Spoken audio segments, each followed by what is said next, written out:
네, 시청자 여러분 안녕하십니까? 파이널샷 진행을 맡은 최유은, 신민영입니다. 네, 오늘 우리 증시 양시장 엇갈린 채로 거래가 되고 있습니다. 코스닥은 다시 한번 하락세 나타내고 있는데요. 1% 가깝게 하락세 나타내고 있고요. 코스피는 강보합권에서 거래가 되고 있습니다. 외국인 수급은 여전히 이탈되고는 있는 상황입니다만은 SK하이닉스가 다시 한번 20만 원대를 뚫어냈습니다. 과연 SK하이닉스가 20만 원권을 돌파할 수 있을까 하는 우려감 나왔는데 그래도 오늘 시장에서 SK하이닉스가 20만 원대를 뚫어내면서 어느 정도는 좀 안정적인 역할을 하고 있는 상황입니다. 이뿐만이 아니라 제약 바이오 안에서도 삼성 바이오로직스와 같은 실적이 잘 나오는 기업들 오늘 시장에서도 강력하게 탄력 받아내고 있습니다. 네, 이렇게 삼성 바이오로직스와 SK하이닉스가 코스피를 좀 지켜주고 있는데 상단이 막히고 있는 이유가 있죠. 바로 삼성전자입니다. 오늘장에서도 약세를 이어가고 있는데 이로 인해서 코스피 상단이 막히고 있는 흐름이 조금 답답하기는 합니다. 그래도 또 오늘 이 외에도 2차 전지, 금융주 위주로 또 온기가 번지고 있습니다. 이제 어느덧 10월도 한 주밖에 남지 않았는데요. 11월도 빈틈없이 저희가 끝까지 함께 하시면서 전략 자세하게 세워가 보시면 좋겠습니다. 네, 오늘도 준비했습니다. 시장 마감을 위한 마지막 한 방. 지금 출발할게요. 파이널샷.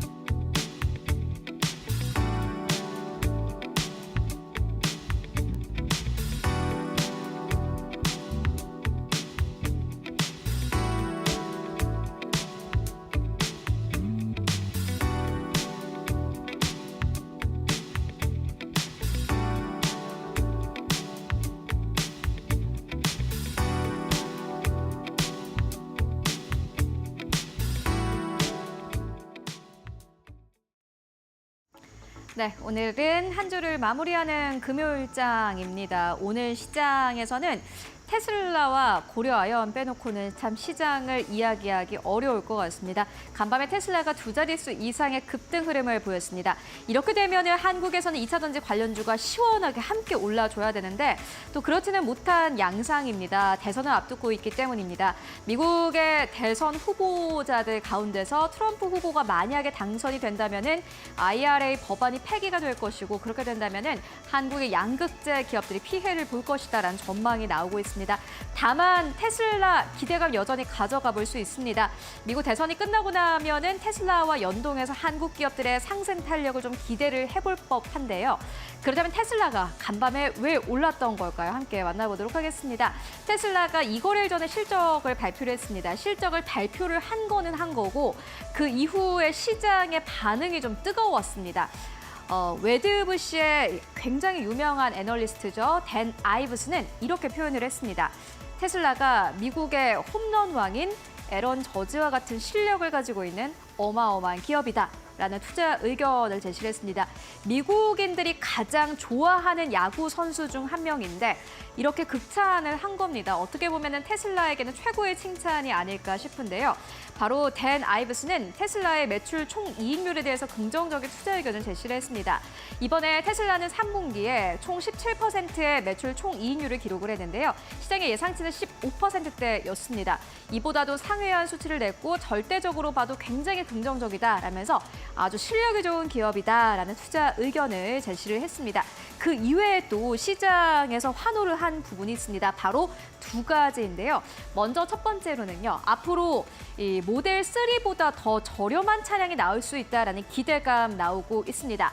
IRA 법안에 따라서 보조금을 받기 위해서는 지금보다 더 낮은 이 레인지의 차량이 좀 출시가 돼야 된다라는 의견들 나오고 있는데 이번에 일론 머스크가 다음 해에는 아마 더 저렴한 차량이 나올 것이다 라는 의견을 제시를 했고요. 이에 따라서 미국에서 보조금을 받아서 테슬라의 전기차를 사는 사람들이 더 많아질 것이다 라는 기대가 나왔습니다.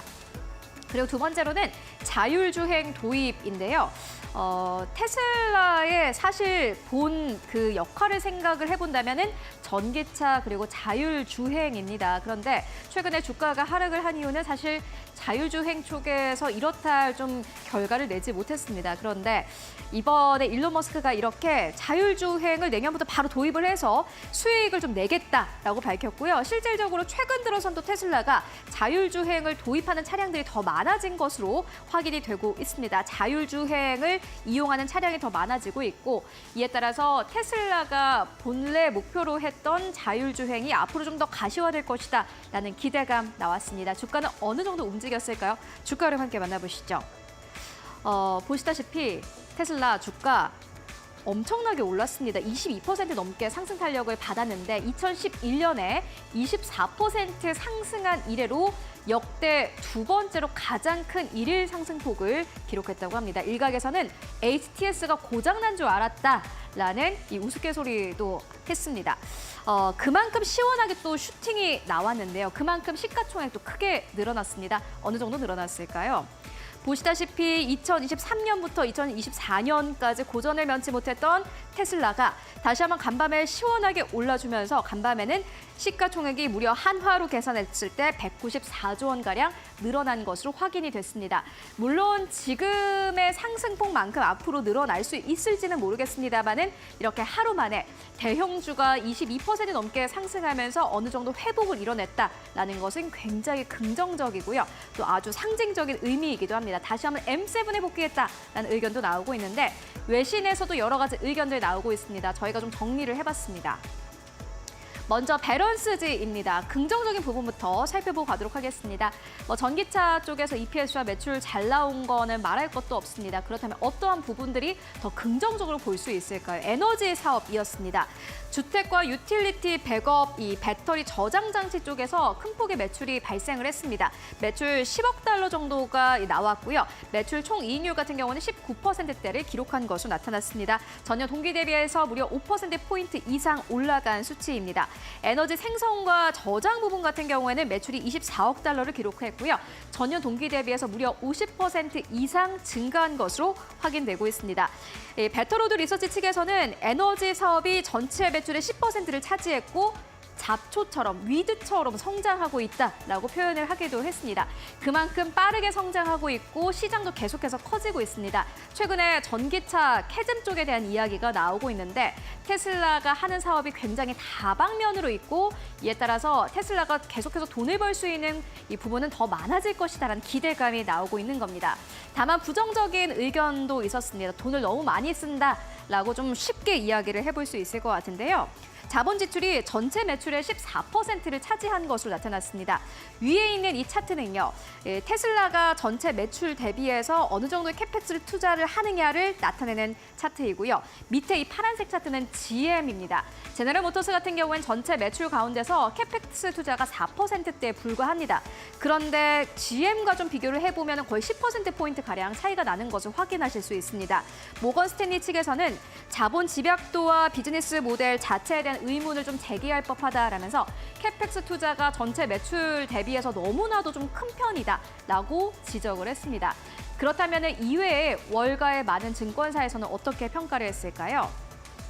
CNBC에서 나온 기사를 토대로 저희가 이렇게 좀 정리를 해봤습니다. 먼저 첫 번째로는 번스타인입니다. 번스타인은 사실 굉장히 부정적으로 평가를 했습니다. 컨퍼런스 콜이 낙관적이긴 했는데 우선 사기 진작 모임 같았다라고 평가를 했습니다. 짜고 치는 컨퍼런스였다라는 건데요. 매도 의견을 낸 회사로부터는 단 2개의 질문만 받았다고 합니다. 그렇기 때문에 목표 주가를 120달러로 제시를 했습니다. 간밤에 160달러 선에서 거래 마감했는데 보시다시피 이보다도 낮은 가격을 제시를 하면서 사실상의 매도 의견을 제시를 했고요. 자율주행을 위한 기술적 그리고 규제적인 장애물은 여전한데 왜 이렇게 테슬라가 높은 성장을 전망치를 내놓았는지는 가능할지는 모르겠다라는 의견을 제시를 했습니다. 사실 근데 이러한 부분들은 좀 비슷했습니다. 도이체방크와 모건 스탠리 같은 경우에는요.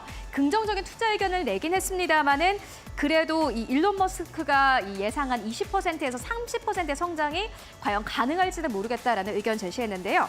도이체뱅크는 10에서 15%의 성장을 전망을 했고요. 그리고 모건 스탠리 같은 경우에는 차량 인도량이 14%가량 성장할 것으로 보인다라고 전망을 했습니다. 그리고 CNBC가 이 같은 증권사의 의견을 제시를 하면서 이 기사의 마지막 문장은 이렇게 끝냈습니다. 테슬라 주가가 급등하긴 했지만은 나스닥 대비해서 성과가 여전히 저조한 상황이다. 라고 보도를 하기도 했는데요.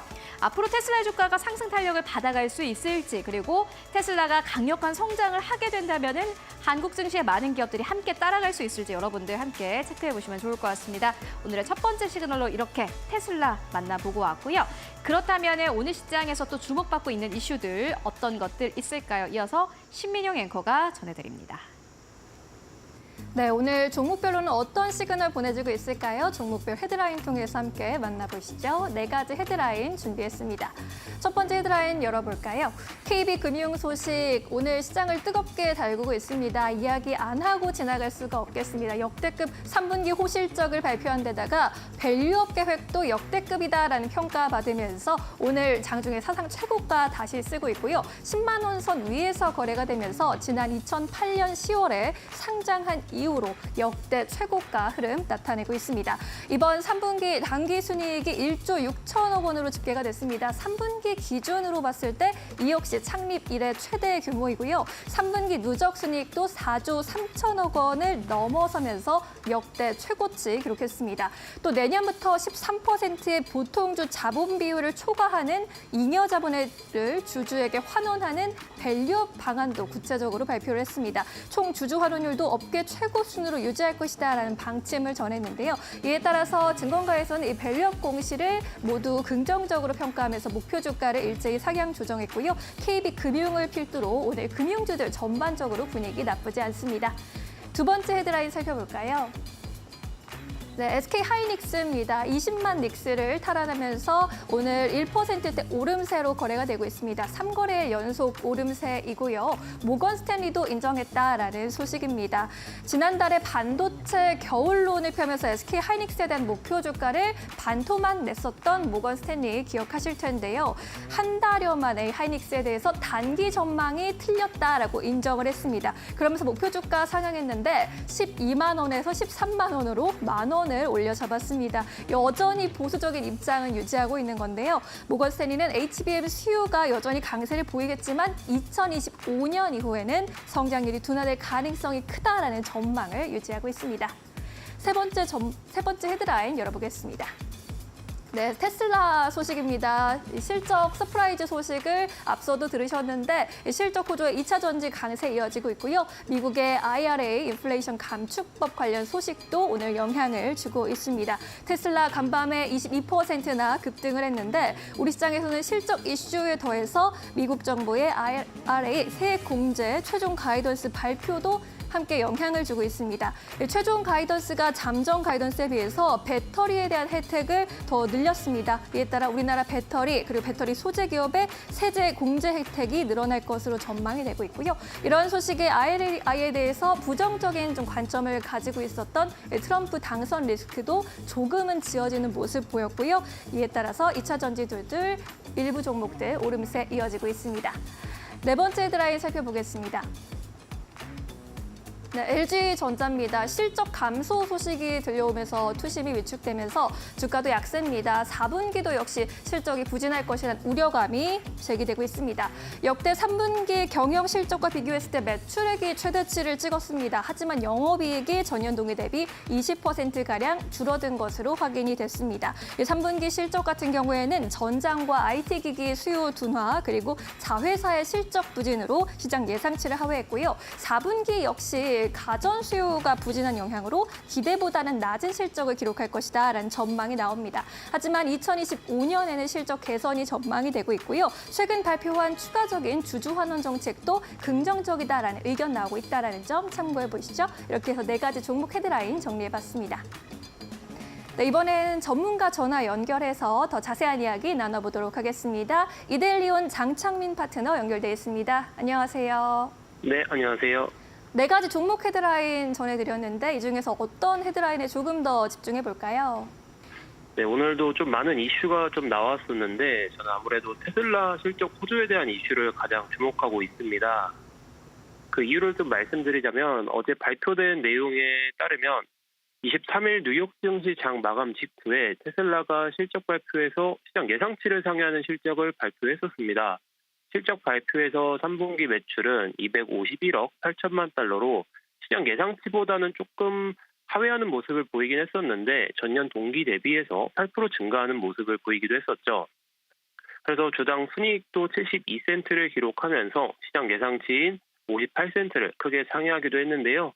그동안 판매량 저조가 좀 리스크였고 실적 그에 따른 실적 악화 그리고 전기차 화재 사건이 잇따라 발생하면서 지난 7월에 271달러를 찍었던 테슬라가 200달러 밑으로 빠지면서 그런데 다시 좀 회복하는 모습을 보이기도 했었죠. 그런데 이제 실적에 대한 리스크가 좀 사라지고 있는 현재 시점에서 미국 정부가 인플레이션 감축법을 좀 발표하면서 테슬라의 주가도 상승폭이 확대되기도 했습니다. IRA는 배터리, 태양광, 풍력 발전 부품 등 첨단 제조 기술을 활용한 제품을 미국에서 생산해서 판매하는 것을 장려하기 위해 도입된 새 공제제도인데요. 미국 정부는 IRA에 대한 세부 내용을 확정하고 최종 가이던스를 발표하면서 딱 2달 뒤죠. 12월 27일에 이것을 시행할 예정이기 때문에 테슬라와 직접적인 관련을 가진 관련주들을 포함해서 2차 전지 섹터의 전체적인 수혜를 한번 기대해 볼 수 있을 것 같습니다. 그래서 제가 봤을 때 그중에서 한농화성 같은 경우에 글리골 에테르를 생산하는 정밀 화학 제조 업체로 알려져 있는데요. 전반적인 2차 전지 섹터의 상승에 따른 수혜뿐만 아니라 최근 우리나라에서 전기차 화재가 이슈화가 되고 있거든요. 그래서 전고체 배터리에 대한 연구와 기술 개발이 좀 부각되고 있는 시점이기 때문에 전고체 배터리 응급제 기술 개발을 하고 있는 한농화성의 수혜를 기대해 볼 수 있을 것 같습니다. 네, 2차 전지 안에서 한농화성 짚어주시네요. 그렇다면 오늘 오후장을 해서 공략해 볼 만한 종목으로는 어떤 종목 보고 계실까요? 네, 일단 테슬라 실적 호조는 있었지만 저희가 좀 기대한 만큼의 상승이 나오지는 않고도 있기 때문에 오후장에 공략해 볼 만한 종목으로 최근 좀 거래량이 제법 커진 KCS를 좀 말씀드려 볼까 합니다. 지난주 10월 15일에는 상한가를 한번 기록하기도 했었는데요.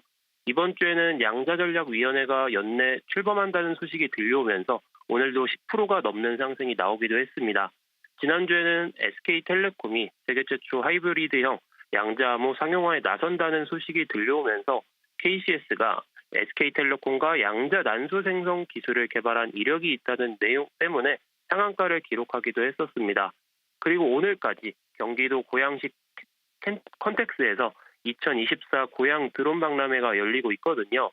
여기서 KCS는 올해 내로 국정원 국가보안연구소로부터 양자암호 원칙 기술에 대한 인증을 받는 것을 목표로 하면서 내년부터 드론을 포함해서 다양한 통신 장비에 탑재될 것으로 예상한다고도 밝히기도 했기 때문에 단기적인 수혜가 좀 나오고 있는 상황이지만 장기적인 수혜까지도 한번 기대해 볼 수 있을 것 같습니다. 그래서 지금 현재 가격부터 시작해서 7,100원 수준까지는 좀 공략해 보시면 좋을 것 같고요. 목표가는 7,950원, 손절가는 6,600원으로 잡고 공략해 보시면 좋을 것 같습니다. 이상 이데일리 파트너 장창민이었습니다. 감사합니다. 네, 고맙습니다. 이어서 외국인과 기관은 어떤 선택을 내리고 있는지 살펴보도록 하겠습니다. 최효은 앵커가 준비했습니다. 네, 먼저 외국인 수급부터 만나보도록 하겠습니다. 오늘 외국인 투자자들은요, 신한지주를 5번째로 가장 많이 사들이고 있습니다. 4번째로는 현대모비스, 3번째로는 HT한국조선해양, 2번째로는 HT현대일렉트릭, 처음으로는 KB금융이 이름을 올리고 있습니다. 오늘 외국인 투자자들은 이 실적주를 중심으로 담고 있는 것으로 확인되고 있고요. 매도하는 기업들 살펴보시면은 LG전자 5번째로 이름 올리고 있습니다. 4번째로는 하나금융지주, 3번째로는 고려아연 아연 매도 리스트에 이름 올리고 있는데요. 11시를 기점으로 했을 때는 10위권 밖에 있었던 고려 아연이 다시 한번 3위권까지 올라오면서 외국인들이 현재 큰 폭으로 좀 팔아치우고 있는 것으로 확인되고 있습니다. 두 번째로는 현대차, 첫 번째로는 삼성전자 이름 올리고 있습니다. 이어서 오늘 코스닥 안에서의 수급 흐름 함께 만나보시죠. 네, 오늘 코스닥 안에서는 다섯 번째로 태성을 매수하고 있습니다. 2차 전지, 반도체 모두 다 엮여있는 기업입니다. 네 번째로는 펩트론, 세 번째로는 파마 리서치, 두 번째로는 파두, 첫 번째로는 HLB 이름 올리고 있고요. 또 매도하는 기업들 살펴보시면은 다섯 번째로 대주전자재료, 네 번째로는 테크윙, 세 번째로는 리가캠바이오, 두 번째로는 알테오젠 이름 올리고 있습니다. 그리고 오늘 가장 많이 매도하는 기업으로는 클래시스 현재 눈에 띄는데요. 어떠한 이슈가 있을까요? 최근 들어서 장중 변동성 계속해서 커지고 있습니다. 이슈와 함께 만나보도록 하겠습니다. 클래시스 같은 경우에는 최대 주주죠. 베인캐피털이 지분 매각을 현재 좀 고려를 하고 있다라는 보도가 나왔습니다. 사실 굉장히 구체적으로 보도가 나왔기 때문에요. 현재 시장에서는 일단은 악재 좀 인식을 하고 있습니다. 그리고 이루다 합병과 관련된 신주 90만 주가 모두 다 출회되면서 주가가 최근 들어서 하락세를 나타내기도 했습니다. 하루 만에 10% 이상의 급락 흐름을 나타내기도 했는데요. 성장성이 둔화될 것이다라는 우려감 나오고 있습니다. 다만 다울투자증권 측에서는 오늘 아침에 완전히 이를 뒤집는 리포트를 내놓았는데 매각설이 있지만은 클래시스가 그 가운데서도 최선호주임은 그대로 유지하겠다라고 밝혔습니다. 오늘 시장에서는 주가 어떻게 흘러가고 있을까요? 함께 만나보시죠. 네, 오늘 클래시스 같은 경우에는 외국인들의 반발 매수세가 다시 한번 들어오면서 53,100원대에서 거래가 되고 있습니다. 그렇다면 기관 투자자들이 현재 구간에서 어떠한 기업들을 사들이고 있을까요? 먼저 코스피 쪽 살펴보도록 하겠습니다. 네, 오늘 코스피 쪽 살펴보시면요. 다섯 번째로는 LG 에너지솔루션 이름 올리고 있습니다. 그리고 금융주들도 역시나 마찬가지로 눈에 띄고요. 오늘 기관 투자자들이 가장 많이 사들이는 것은 현대모비스입니다. 오늘 외국인과 기관의 쌍끌이 매수가 들어오고 있고요. 매도하는 기업들 살펴보시면 5위권은 네이버, 네 번째로는 현대차, 세 번째로는 LG전자 이름 올리고 있습니다. 특히나 오늘 외국인과 기관이 현대차에 대해서 이 스탠스를 같이 하고 있는데 그리고 앞서서 기아가 또 실적을 발표를 했습니다. 3분기 기준으로 했을 때 역대 최대 실적을 기록을 했다고 하는데요. 이미 시장에서는 기아가 부진한 실적을 발표를 할 것이다라는 전망이 나왔습니다. 이 때문인지 오늘 기아의 주가는 어제 현대차가 실적을 발표한 것과는 다르게 1% 이상의 강세 흐름으로 현재 거래가 되고 있는 점이 특징적이고요. 또 오늘 기관이 가장 많이 파는 기업 두 번째 그리고 첫 번째 기업 살펴보시면은 SK 하이닉스 그리고 삼성전자가 나란히 이름을 올리고 있는 것도 특징입니다. 그렇다면 코스닥 안에서의 수급 흐름은 어떨까요? 함께 만나보시죠. 네, 오늘 코스닥 안에서 기관 투자자들은 다섯 번째로는 HVM을 가장 많이 사들이고 있고요. 네 번째로는 파크시스템즈 오늘도 매수하고 있습니다. 기관의 연속적인 줄매수가 들어오는 기업입니다. 수급이 굉장히 좋다라고 평가해 볼 수 있겠죠. 찾아보시면 좋을 것 같고요. 세 번째로는 ISC, 두 번째로는 SM, 첫 번째로는 테크윙 이름 올리고 있습니다. 매도하는 기업들 살펴보시면요. 다섯 번째로는 원익 IPS, 네 번째로는 서진시스템, 세 번째로는 보로노이, 그리고 두 번째로는 HNS 하이텍, 그리고 첫 번째로는 웨이비스 이름 올리고 있는데요. 웨이비스 오늘 코스닥에 상장한 따끈따끈한 새내기 주입니다. 어떠한 기업일까요? 함께 만나보시죠. 네, 큰 폭으로 봤을 때는 반도체 기업으로 분류를 해볼 수 있습니다. 진화칼륨 반도체 칩을 양산하는 기술을 한국에서 처음으로 국산화에 성공시킨 그러한 기업이기도 합니다. 오늘 코스닥에 상장을 했고요.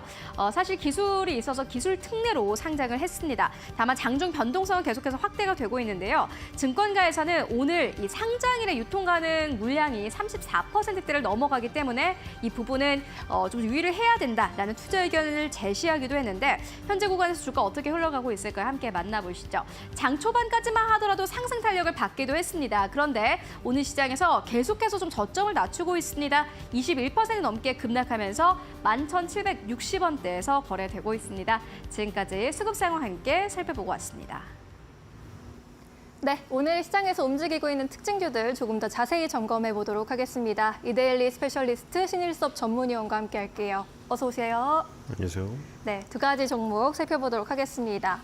첫 번째 종목 TA항공 들고 오셨네요. 핫한 종목입니다. 최대 주주 예림당과 2대 주주죠. 대명 소노그룹 간 지분 확보 경쟁이 한층 격화될 조짐을 보이면서 주가 요동치고 있습니다. 현재도 10% 넘게 뛰고 있고요. 여기도 경영권 분쟁입니다.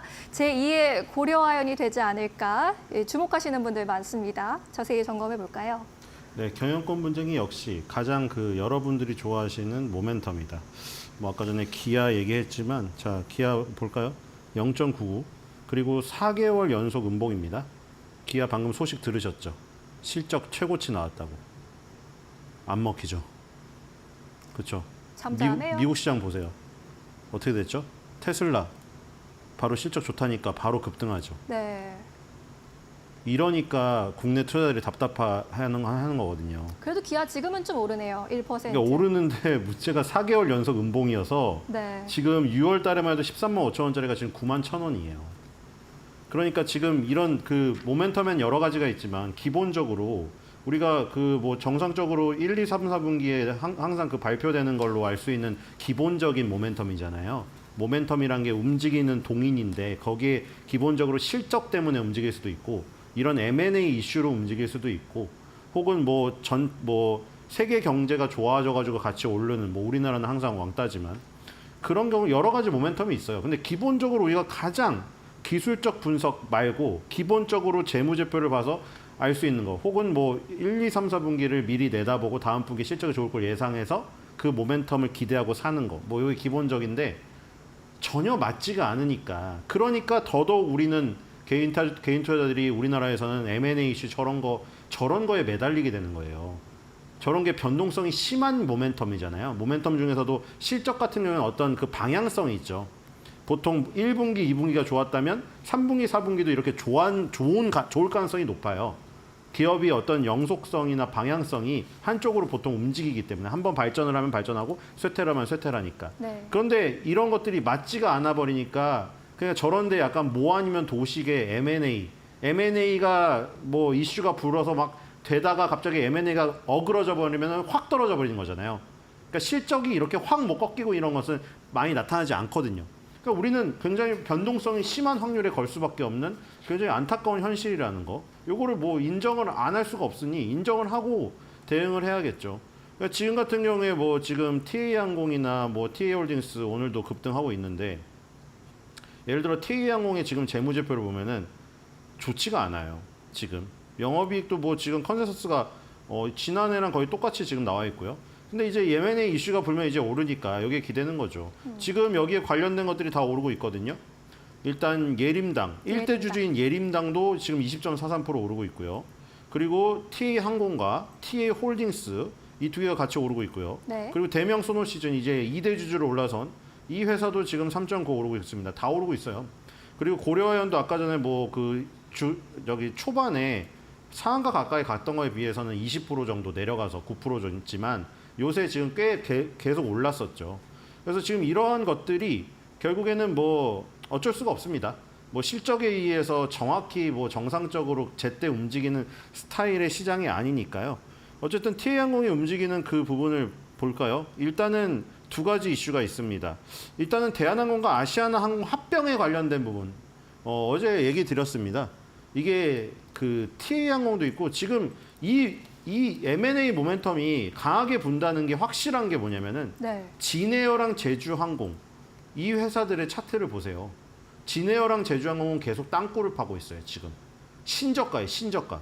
그리고 어느 정도 신저가냐면 제주항공하고 진에어는 지금 2020년도 코로나 사태 때 비행기도 못 뜨고 이럴 때 저점이에요. 지금 제주항공은 2020년 코로나 때 저점을 깼고요. 진에어는 코로나 때 저점을 향해서 가고 있습니다. 유일하게 저가 항공 중에 우리가 지금 LCC라고 부르죠. 로우 코스트 캐리어. 여기 TA항공만 지금 위로 올라가고 있습니다. 그러니까 M&A 모멘텀이 있는 거 그리고 혹은 대한항공, 아시아나항공 합병 가운데서 노선을 받은 것 여기만 오르고 있다는 것이죠. 일단 지금 어제 2개 남았다고 말씀드렸죠. 네. 그러니까 미국이 하나 남았고 유럽 집행위원회는 지금 보고 있어요. 보고 있다. 뭘 보고 있느냐? 지금 아시아나항공하고 대한항공하고 합병하는데 조건을 걸었죠. 일단 유럽 4개 노선을 줘라. 그래서 대한항공이 선택한 항공사가 TA 항공입니다. 그래서 거기에 독일 프랑크푸르트, 프랑스 파리, 스페인 바르셀로나, 이탈리아 로마 이거를 대한항공으로부터 TA 항공으로 이관을 시켰고요. 그 다음에 대한항공, 아시아나항공 합병을 최종 승인을 하려면 일단 TA 항공이 이 넘겨받은 4개를 잘 운영하는가를 확인을 해야겠죠. 네. 그냥 대한항공이 그냥 넘기는 신용만 딱 하고, 그러니까 신용 말고 넘기고 승인을 받아버리고 그 다음에 나 몰라라 하면은 그 넘긴 노선이 TA 항공 와가지고 엉망진창으로 운영돼 버린 거죠. 그러니까 이거를 지금 지켜보고 있는 겁니다. TA 항공이 지금 주 16회 유럽 노선을 운영하고 있는데 내년 3월에서 10월이면은 주 23회를 운항해야 돼요. 왜냐하면 이 4개 받은 거를 운항을 해야 되기 때문에. 파리 프랑크푸르트는 주 7회 운항 매일 가야 되고 로마는 5회, 바르셀로나 4회 이래서 유럽 노선 한 주당 23회 운항을 해야 됩니다. 지금 수행평가를 받고 있는 거예요. 수행평가를 받고 있는데 지금 잘 안 되고 있어요. 사실 이게 안 되고 있는 데는 여러 이유가 있는데 뭐 한간에는 그런 얘기도 있었습니다. 대한항공이 오래된 비행기를 떠넘겼다. 썩은 비행기를 떠넘겼다. 근데 이거는 좀 확률이 없는 게 지금 대한항공이랑 아시아나항공은 지금 14개 국가 중에 13개 국가의 승인을 받고 미국 하나 남았는데 네. 여기서 정말 그냥 비행기 정말 이상한 비행기 TA항공에 넘겨서 재고 처분하는데 더 우선순위를 들 지금 정신 상태라는 게 확률적으로 말이 안 되잖아요. 지금 대한항공 조원태 회장은 지금 끝까지 간다고 하고 있고 13개를 통과시켜 놨는데 여기서 이거를 그 재고 처리하는 비행기를 우선으로 해가지고 이걸 어그런다? 그건 지금 상식적으로 말이 안 되지 않습니까? 그렇기 때문에 무게추는 어디로 갔느냐? 이거는 TA항공의 정비에 문제가 있다. TA항공이 그동안 이 지금 정비 능력이랑 인력이라든가 이런 것들이 대한항공, 아시아나항공에 비해 모자란 게 사실이잖아요. 그러겠죠. LCC니까 장거리 노선도 덜 운영해봤고. 예. 그리고 중요한 거는 TA항공이 받은 거는 에어버스사 거거든요. 대한항공에서 받은 게. 근데 우리나라는 에어버스사 아니면 보잉사인데 TA항공이 운영하던 주 항공기는 보잉사 거예요. 그러니까 보잉사 것만 고치다가 갑자기 프랑스 에어버스사 거 받았는데 에어버스사 거 고칠 이 정비 인력이나 이런 게 없을 거 아닙니까? 그러니까 지금 정비 문제로 지금 뭐 판단을 하고 있거든요. 지금 3개월 동안 5월 달부터 무려 정비 또는 기체 결함으로 인한 지연이 7회가 발생됐다고 합니다. 그래서 지금 이 유럽 지금 여기 이 승인위원회에서 지금 이걸 유럽 집행위원회에서 이걸 살펴보고 있다고 합니다. 그러니까 지금 대한항공은 애가 타는 거예요. 여기서 만약에 유럽에서 어그러져 버리면은 지금 유럽에서 어그러져 버리면 이제 미국까지 가지도 못하는 거거든요. 그렇기 때문에 지금 얼른 계속 그 인력을 주고 있다. 근데 여기서도 문제가 생기고 있죠. 대한항공에 입사를 했는데 내가 TA항공으로 하는 걸 좋아하는 사람 없어요. 솔직히 말해서. 이거는 서울대를 갔는데 다른 안 좋은 대학을 보내는 건 똑같아. 이게 약간 그런 비유도 할 수가 있어요.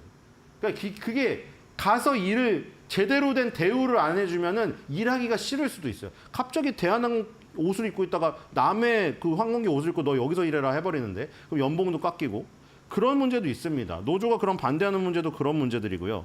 어쨌든 간에 이런 것들이 지금 대야 유럽 그 집행위원회에서 승인을 확정을 지을 것이고 그 다음에 미국이 독과점 소송을 안 해야 최종 관문에 이르게 됩니다. 그러니까 지금 계속해서 대한항공은 여기 신경을 쏟을 수밖에 없다.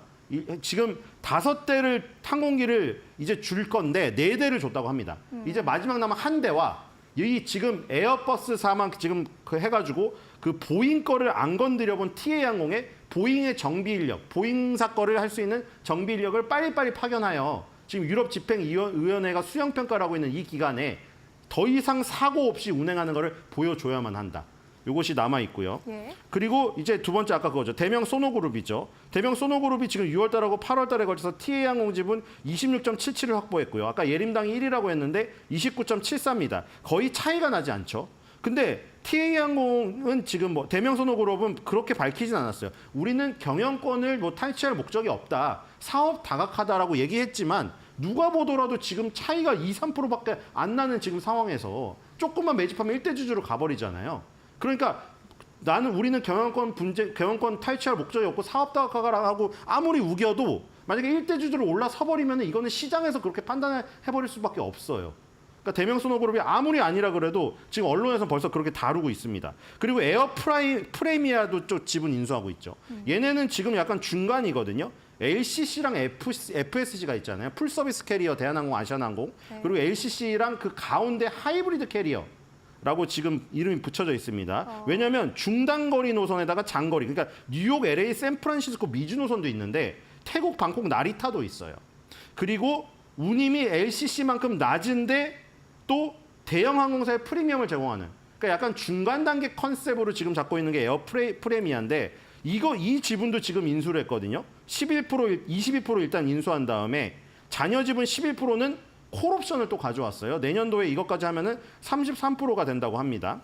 그러니까 지금 이 두 개를 지금 매입을 한 이유가 둘 다 우리는 경영권 탈취에 관심이 없다고 했지만 누가 보더라도 이거는 지금 항공업에 진출하고 싶은 마음이 없으면 할 수가 없는 행동들이거든요. 네, 그러니까 지금 뭐 언론에서 다 말하고 있죠. 대명 소노 시즌 예전에 우리가 대명 리조트 거기잖아요. 맞아요. 그러니까 국내에서 리조트 운영하고 있는데 소노자를 붙인 이유가 소노그룹이 된 이유가 글로벌로 진출하기 위해서 대명 소노로 한 거예요. 그러니까 글로벌 리조트들을 지금 많이 확보하고 있는 상황이고 그거랑 시너지 효과를 낼 수 있는 가장 좋은 업종이 뭘까? 했더니 당연히 항공업이죠. 패키지로 팔 수가 있잖아요. 그래서 이런 부분에서 분명히 또 더 지분 매입의 시도가 분명히 있을 것이다. 예. 그렇기 때문에 TA항공은 둘 다 좋은 거죠. 대한항공한테 알짜 노선을 물려받았죠.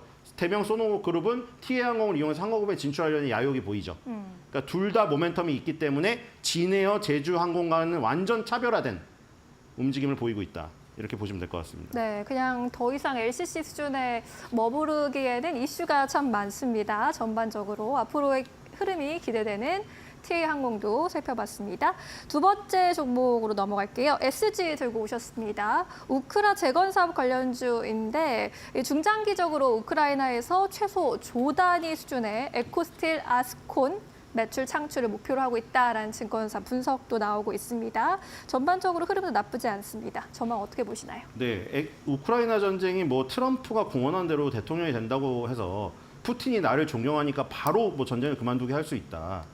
근데 그건 사실 트럼프가 대통령이 돼도 좀 말이 안 되는 얘기라고 생각이 되거든요. 푸틴이 트럼프 말대로 그럼 내일부터 전쟁 그만하겠습니다. 트럼프님 이러겠습니까? 그렇기 때문에 이 북한이 참전한 이상 전쟁은 굉장히 길어질 가능성이 커요. 그러니까 이 재건하고 전쟁이 같이 일어날 가능성이 같이 진행될 가능성이 크다고 저는 판단이 됩니다. 전쟁은 끝나지 않는데 전쟁을 하면서 계속 놔둘 수는 없으니 일부 지역은 재건을 하면서 전쟁이 일어나는 이런 지금 투트랙으로 갈 것 같거든요. 네. 결국에는 이제 전쟁 관련주는 재건 관련주는 나눠서 가는 게 아니라 동시다발적으로 갈 것 같아요. 그러니까 네. 방산주도 가면서 재건주도 가는 흐름을 저는 예상하고 있습니다. 그래서 SG는 이제 재건 관련주고 아까 전에 에코스틸이라고 했는데 에코스틸이라고 했으니까 에코 뭔가 환경적인 게 들어가고 스틸 철강이 들어간다는 거죠. 근데 아스콘은 뭐예요?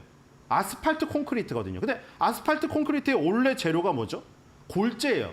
돌멩이, 돌가루 이런 건데 여기 에코스틸을 넣는다는 거는 스틸, 철강을 넣는다는 거니까 돌보다 더 세잖아요. 우리가 석기 시대, 청동기 시대, 철기 시대 이거만 봐도 알잖아요.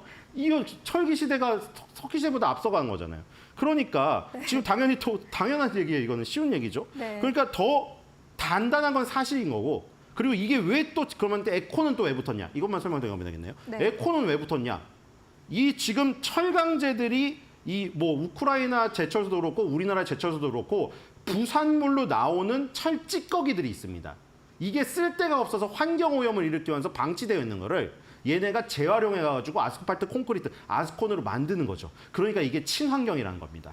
그러니까 이제 왜 에코스틸 아스콘이라게 탄생했는지 알겠죠? 예. 그래서 에코스틸 아스콘 그리고 아까 전에 말한 대로 찌꺼기이기 때문에 버리려고 방치해둔 거라 무상 제공을 받기로 했습니다. 우크라이나에서. 그러니까 얼마나 좋아요. 지금. 이제 산에 가서 돌을 채취할 필요가 없다는 것이죠. 우크라이나에 있는 지금 그 두 개랑 계약을 이미 했는데 매트 인베스트랑 PFK 이게 다 우크라이나의 대형 제철소입니다. 여기랑 계약을 했어요. 철 찌꺼기들을 갖다가 우리가 요걸 아스콘으로 만들기로. 그다음에 우리나라에서는 세아 베스틸 그리고 포스코 인터내셔널 이 두 개랑 또 계약을 했습니다. 그러니까 지금 원재료 확보선은 완벽하게 지금 이루어져 있는 상태고 우리나라에서 하는 거는 예를 들어서 경부고속도로 오래돼가지고 거기를 이제 옛날에 경부고속도로 처음 지을 때는 돌가루를 지었는데 그거를 이 지금 에코스틸 아스콘으로 다시 보수하는 작업 이게 지금 들어가 있고요. 네. 그리고 우크라이나에서는 직접 그 제철소에서 바로 받기 때문에 우리나라에서 배로 뭐 실어나를 필요가 없는 것이죠. 굉장히 아주 좋은 라인을 지금 형성해 놨습니다. 그러니까 지금 방산주도 강하지만 SG도 같이 가고 있는 이런 모습들. 트럼프가 대통령이 된다고 하더라도 전쟁은 계속될 것이고 재건도 이제 멈출 수가 없는 지금 시기에 이르렀다. 이렇게 판단이 되기 때문에 SG도 방산주 못지않게 관심을 가져야 되지 않을까 이런 생각이 듭니다. 네, 이 방산 다음엔 또 재건으로 이어지는 흐름이 될 것 같습니다. 우크라이나 재건 사업 참여를 통해서 실질적으로 매출 창출이 가능한 업체가 될 것 같은데 눈여겨보셔도 좋겠습니다. 오늘 말씀 여기까지 듣겠습니다. 고맙습니다.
네, 팩트체크 코너로 이어가 보도록 하겠습니다. 오늘 시장의 뜨거운 이슈부터 좀 짚고 갈 텐데요. 오늘은 이데일리의 성주원 법조팀장 모시고 이야기 나눠보도록 하겠습니다. 안녕하십니까? 안녕하십니까?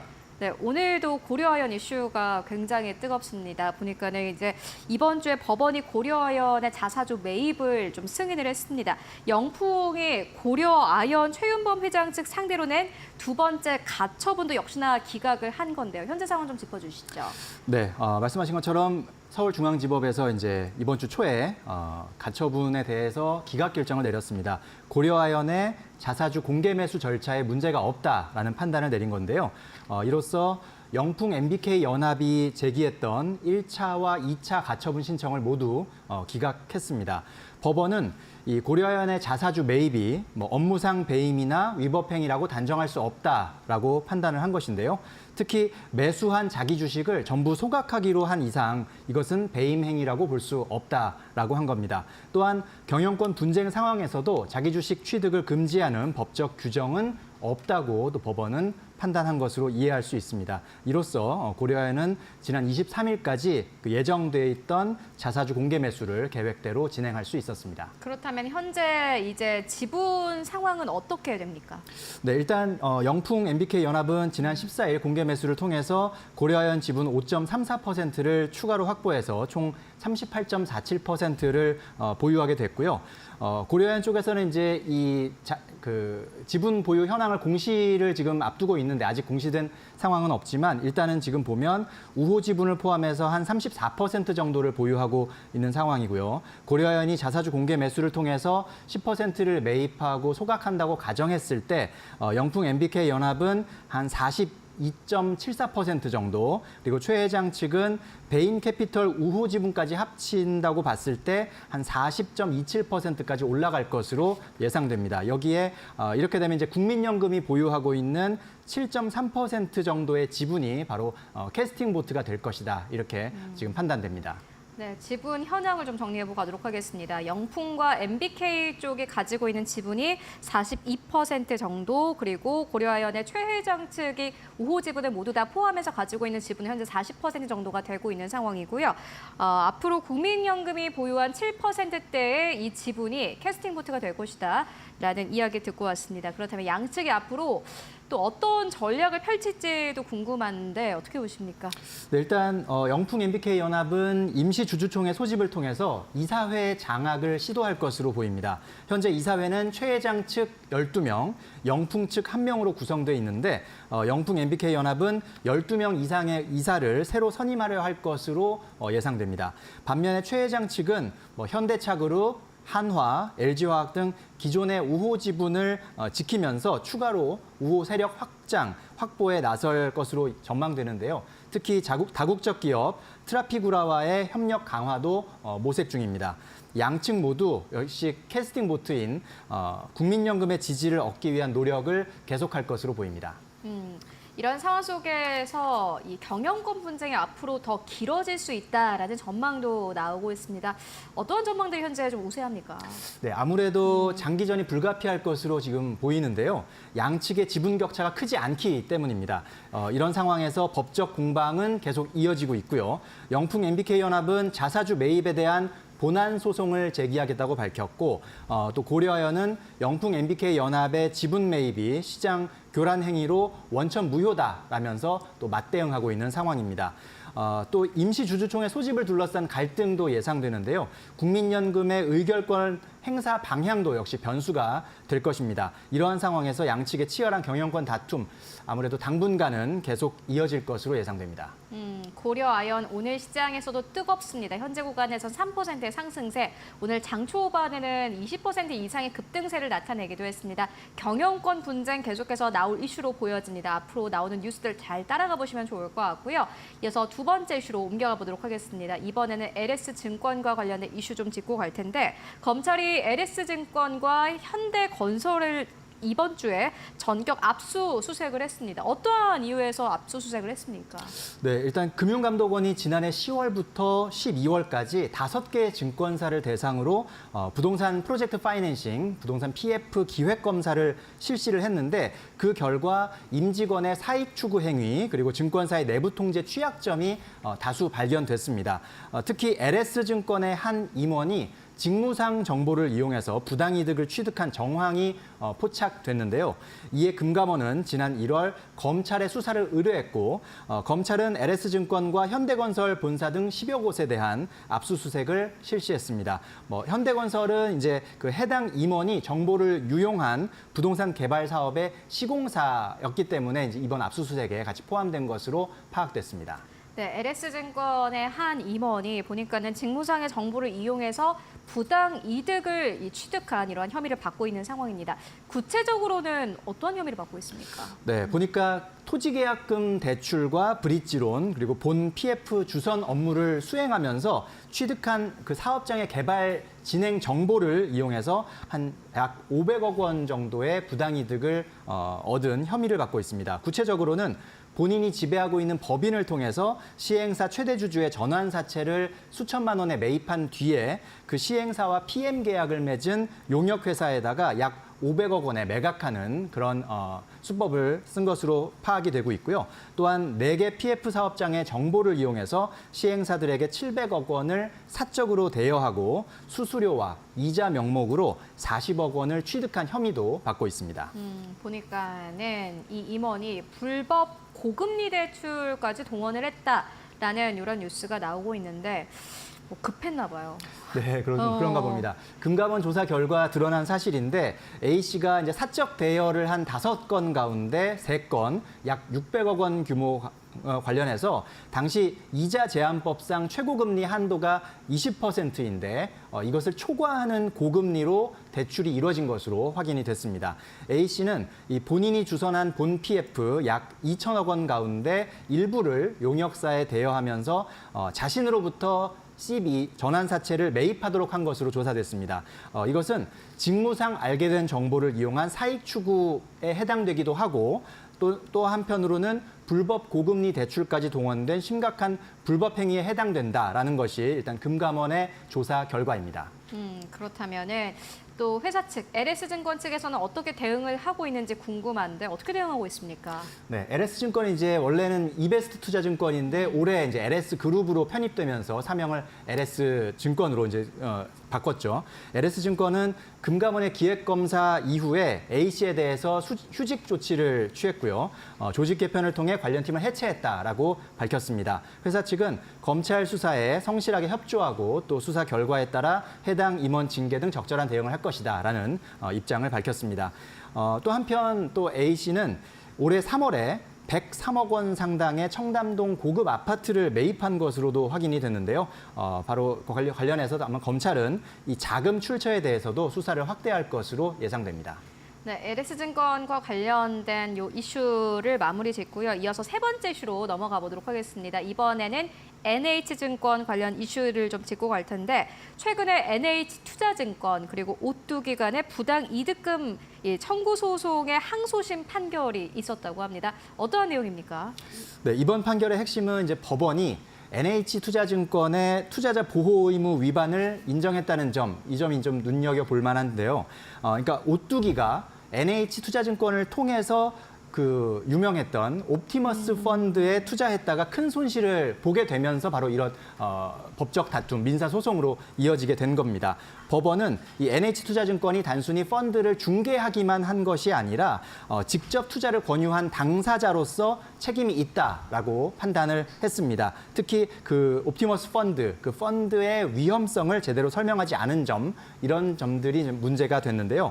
앞서 1심에서는 투자금 전액을 배상하라고 했습니다. 그러니까 150억 원에 대해서 배상해야 된다라고 판결이 났었는데 이번 항소심에서는 일단 배상 금액은 절반 수준으로 줄었습니다. 75억 원 정도로 줄었고 하지만 역시 1차적인 책임은 이제 옵티머스 펀드에 있고 2차적인 책임이 NH투자증권에 있다라는 것이 항소심의 판단 내용입니다. 네, 그러니까 NH투자증권이 사실상 오뚜기에 이 펀드 투자를 권유를 할 때 위험하다 이렇게 알려줬어야 되는데 그게 안 된 것 같고요. 구체적으로는 어떤 내용입니까? 네, 말씀하신 것처럼 이제 그 펀드의 안전성을 제대로 검증하지 않은 것이 바로 NH투자증권의 첫 번째 잘못, 문제라고 볼 수가 있겠고요. 해당 그 옵티머스 펀드는 공공기관 매출 채권에 투자한다라고 이제 설명을 해놓고는 그 NH투자증권이 바로 이게 정말 가능한 것인지, 이 옵티머스 펀드 측의 설명이 정말 가능한 것인지에 대해서 제대로 검증하거나 따져보지 않았다는 점, 이런 점들을 NH 측의 잘못이다, 책임이 있다라고 이제 보고 있는 것입니다. 또 서류 같은 경우도 형식적으로만 검토를 했고 위험성을 제대로 파악하지 않은 채 투자자들에게 권유했다라는 점, 이런 점들을 보고 있고 결과적으로는 투자자들은 이 펀드가 얼마나 위험한지 모른 채 투자를 하게 된 것입니다. 법원은 바로 이런 행위가 명백한 투자자 보호 의무를 위반한 것이다라고 판단한 것입니다.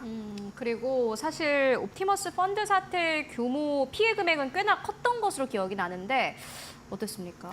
네, 2018년부터 2020년까지 약 2년 동안 이 펀드가 운영이 됐는데 무려 2,900명이 넘는 투자자들로부터 1조 2천억 원에 가까운 돈을 모았습니다. 옵티머스는 이 공공기관 매출 채권에 투자한다면서 안전성을 강조하고 홍보했지만 실제로는 부실 채권을 사들이고 돌려막기를 하다가 결국 펀드 환매가 중단되는 그런 사태가 벌어졌는데 최종적으로 투자자들이 돌려받지 못한 금액이 5,100억 원에 달했습니다. 정말 엄청난 규모의 금융사고였고 또 그 관련돼서 또 형사처벌도 이루어지기도 했습니다. 네, 그렇다면 앞으로 금융시장의 영향은 어떨 것으로 보십니까? 네, 이번 판결이 상당히 의미 있는 판결이 될 걸로 보이는데 우선 대형 증권사의 책임을 분명히 했다는 점, 단순히 펀드를 파는 것에서 끝나는 게 아니라 투자자를 보호할 의무가 있는 금융회사다라는 점을 법원에서는 명확하게 했다. 그 기준을 제시했다라고 볼 수가 있겠고요. 특히 주목할 점은 오뚜기처럼 전문 투자자라고 하더라도 보호받아야 할 투자자가 맞다라는 것도 역시 법원은 인정을 했습니다. 펀드 실사와 위험성 검토를 소홀히 한 책임 또 물었지만 동시에 판매사의 책임 범위를 제한한 것도 또 중요한 부분이라고 해석되는 부분입니다. 그렇기 때문에 이번 판결은 앞으로 또 비슷한 소송이 있을 수 있는데 중요한 선례가 될 것으로 보이고요. 금융투자업계의 투자자 보호 의무가 한층 강화돼야 된다라고 해석될 수 있는 그런 판결이라고 볼 수가 있겠습니다. 네, 이번 판결에 따른 금융시장의 영향을 함께 확인해 보시면 좋을 것 같습니다. 지금까지 이데일리의 성주원 법조팀장과 함께 이야기 나눠봤습니다. 말씀 고맙습니다. 고맙습니다.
네, 마켓 무버입니다. 국내 라면 업계 주요 3사의 3분기 실적 성과가 크게 엇갈릴 것으로 보입니다. 가장 주목할 만한 성과는 삼양식품이 보여줄 것으로 보이는데요. 농심과 오뚜기에 밀려서 만년 3위였던 삼양식품, 이제는 간판 라면인 불닭볶음면을 앞세워서 글로벌 시장에서 폭발적인 성과를 보여주고 있죠. 삼양식품 매프앤가이드에 따르면 이번 3분기 매출액이 4,297억 원으로 전년 동기 대비 30% 가까이 성장할 것으로 추정이 되고 있습니다. 영업이익의 경우에도 전년 동기 대비 무려 96% 급증하면서 855억 원 찍을 것으로 보입니다. 반면 농심의 실적은 다소 부진할 것으로 보이죠. 매출액이 전년 동기 대비 3%가량 증가하겠지만 영업이익이 전년 동기 대비 2.2% 감소하면서 544억 원 기록할 것으로 추정이 되고 있습니다. 오뚜기 역시 매출과 영업이익 전년 동기와 비슷한 수준을 보이면서 3사 중에서는 삼양식품이 가장 괄목할 만한 성과를 보일 것으로 보입니다. 영업이익률의 경우에도 삼양식품은 20% 정도를 기록할 것으로 보이는데 농심과 오뚜기는 한 자릿수 수준의 영업이익률이 전망이 되고 있고요. 매출 보시면 삼양식품이 농심과 오뚜기의 절반 수준인데 가장 높은 영업이익률 기록할 것으로 전망이 되고 있습니다. 아시다시피 불닭볶음면의 해외 수출이 가장 큰 효자 역할을 하고 있습니다. 올해 수출 매출이 크게 급증할 것으로 보이는데 특히나 판매 단가가 높은 미주와 유럽 지역에서의 성장세가 가파르게 나타나면서 실적 성장이 나타날 것으로 기대가 되고 있는 상황입니다.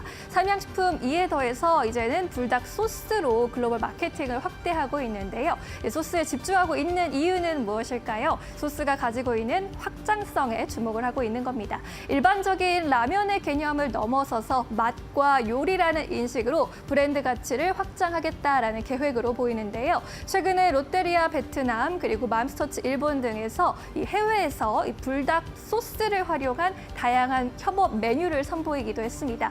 특히 스프레시 불닭을 통해서 소스를 앞세운 글로벌 마케팅의 시동을 점점 더 걸고 있습니다. 미국의 뉴욕 그리고 중국의 상하이, 영국의 런던 등 현지 소비자와 직접 소통하는 캠페인입니다.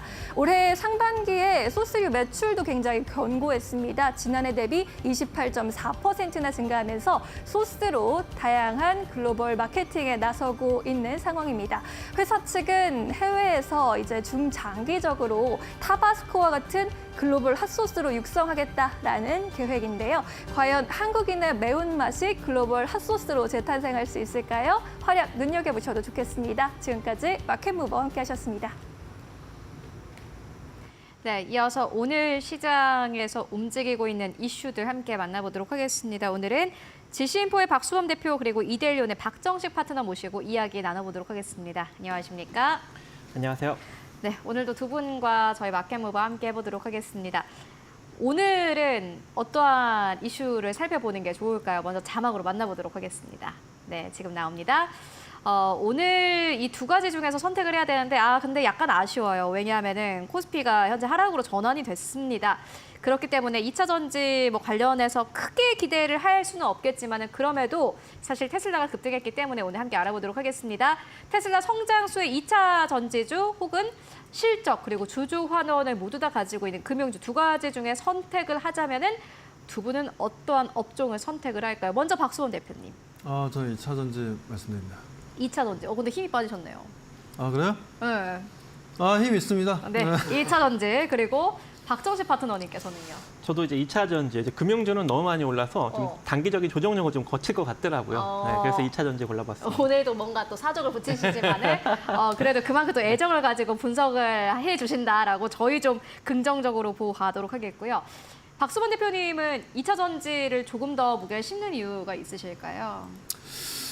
지금 이제 말씀하신 대로 2차 전지도 마찬가지고 실적주들 주주환원 정책 금융주들 움직임을 좀 보여줬는데 2차 전지 쪽이 그래도 좀 상승 분위기를 좀 만들어주지 않을까라고 좀 기대했었는데 아무튼 그렇게 생각하는 이유는 미국의 IRA법에 따른 이제 보조금을 좀 받게 되죠.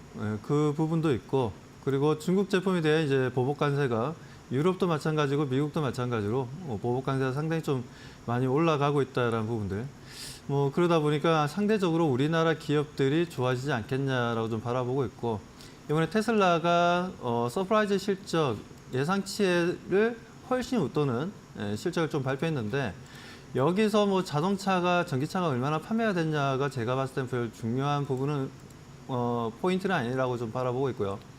오히려 지금 현재 ESS 쪽으로 해서 이제 판매량이 단기간에 크게 좀 상승하고 있다는 겁니다.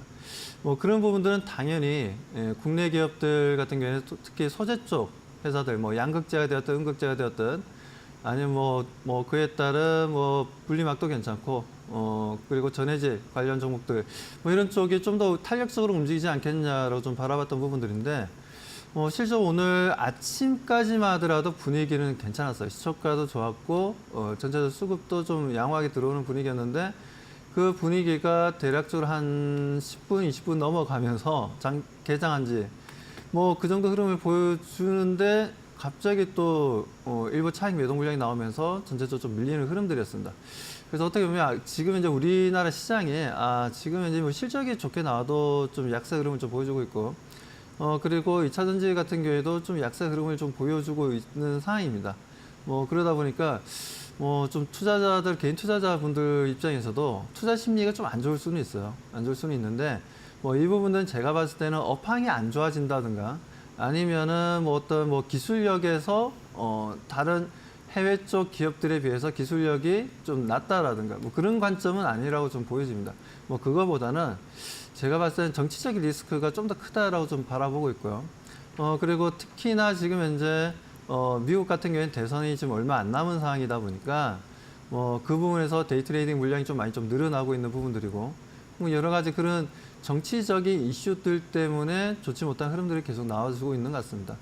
그리고 뭐 지금 이제 뭐 정부에서도 어떻게 뭐 정책이 상반기에는 상당히 좀 많이 나오고 뭐 얘기들이 많았는데, 최근 들어서는 뭐 그런 내용들이 쑥 들어가다 보니까 아무래도 투자자들 입장에서는 뭔가 정부에서 어느 정도 로드맵을 좀 얘기를 해주고, 그에 따른 기업들이 좀 따라가는 흐름들이 좀 나와줘야 되는데, 요즘에 그런 내용들이 뭐 특별하게 내용이 없다 보니까 더 그런 것 같아요. 그래서 지금 현재 뭐 투자 심리가 많이 좀 위축되어 있는데, 뭐 그래도 2차 전지 같은 경우에는 뭐 주가가 내려가면 내려갈수록 그래도 앞으로 실적에 대한 기대감은 좀 높아진다라고 좀 판단하고 있고, 뭐 전기차에 대한 부분들도 마찬가지고, 그리고 ESS 쪽도 마찬가지고 좀 긍정적으로 바라볼 수 있는 부분들이 있으니까요.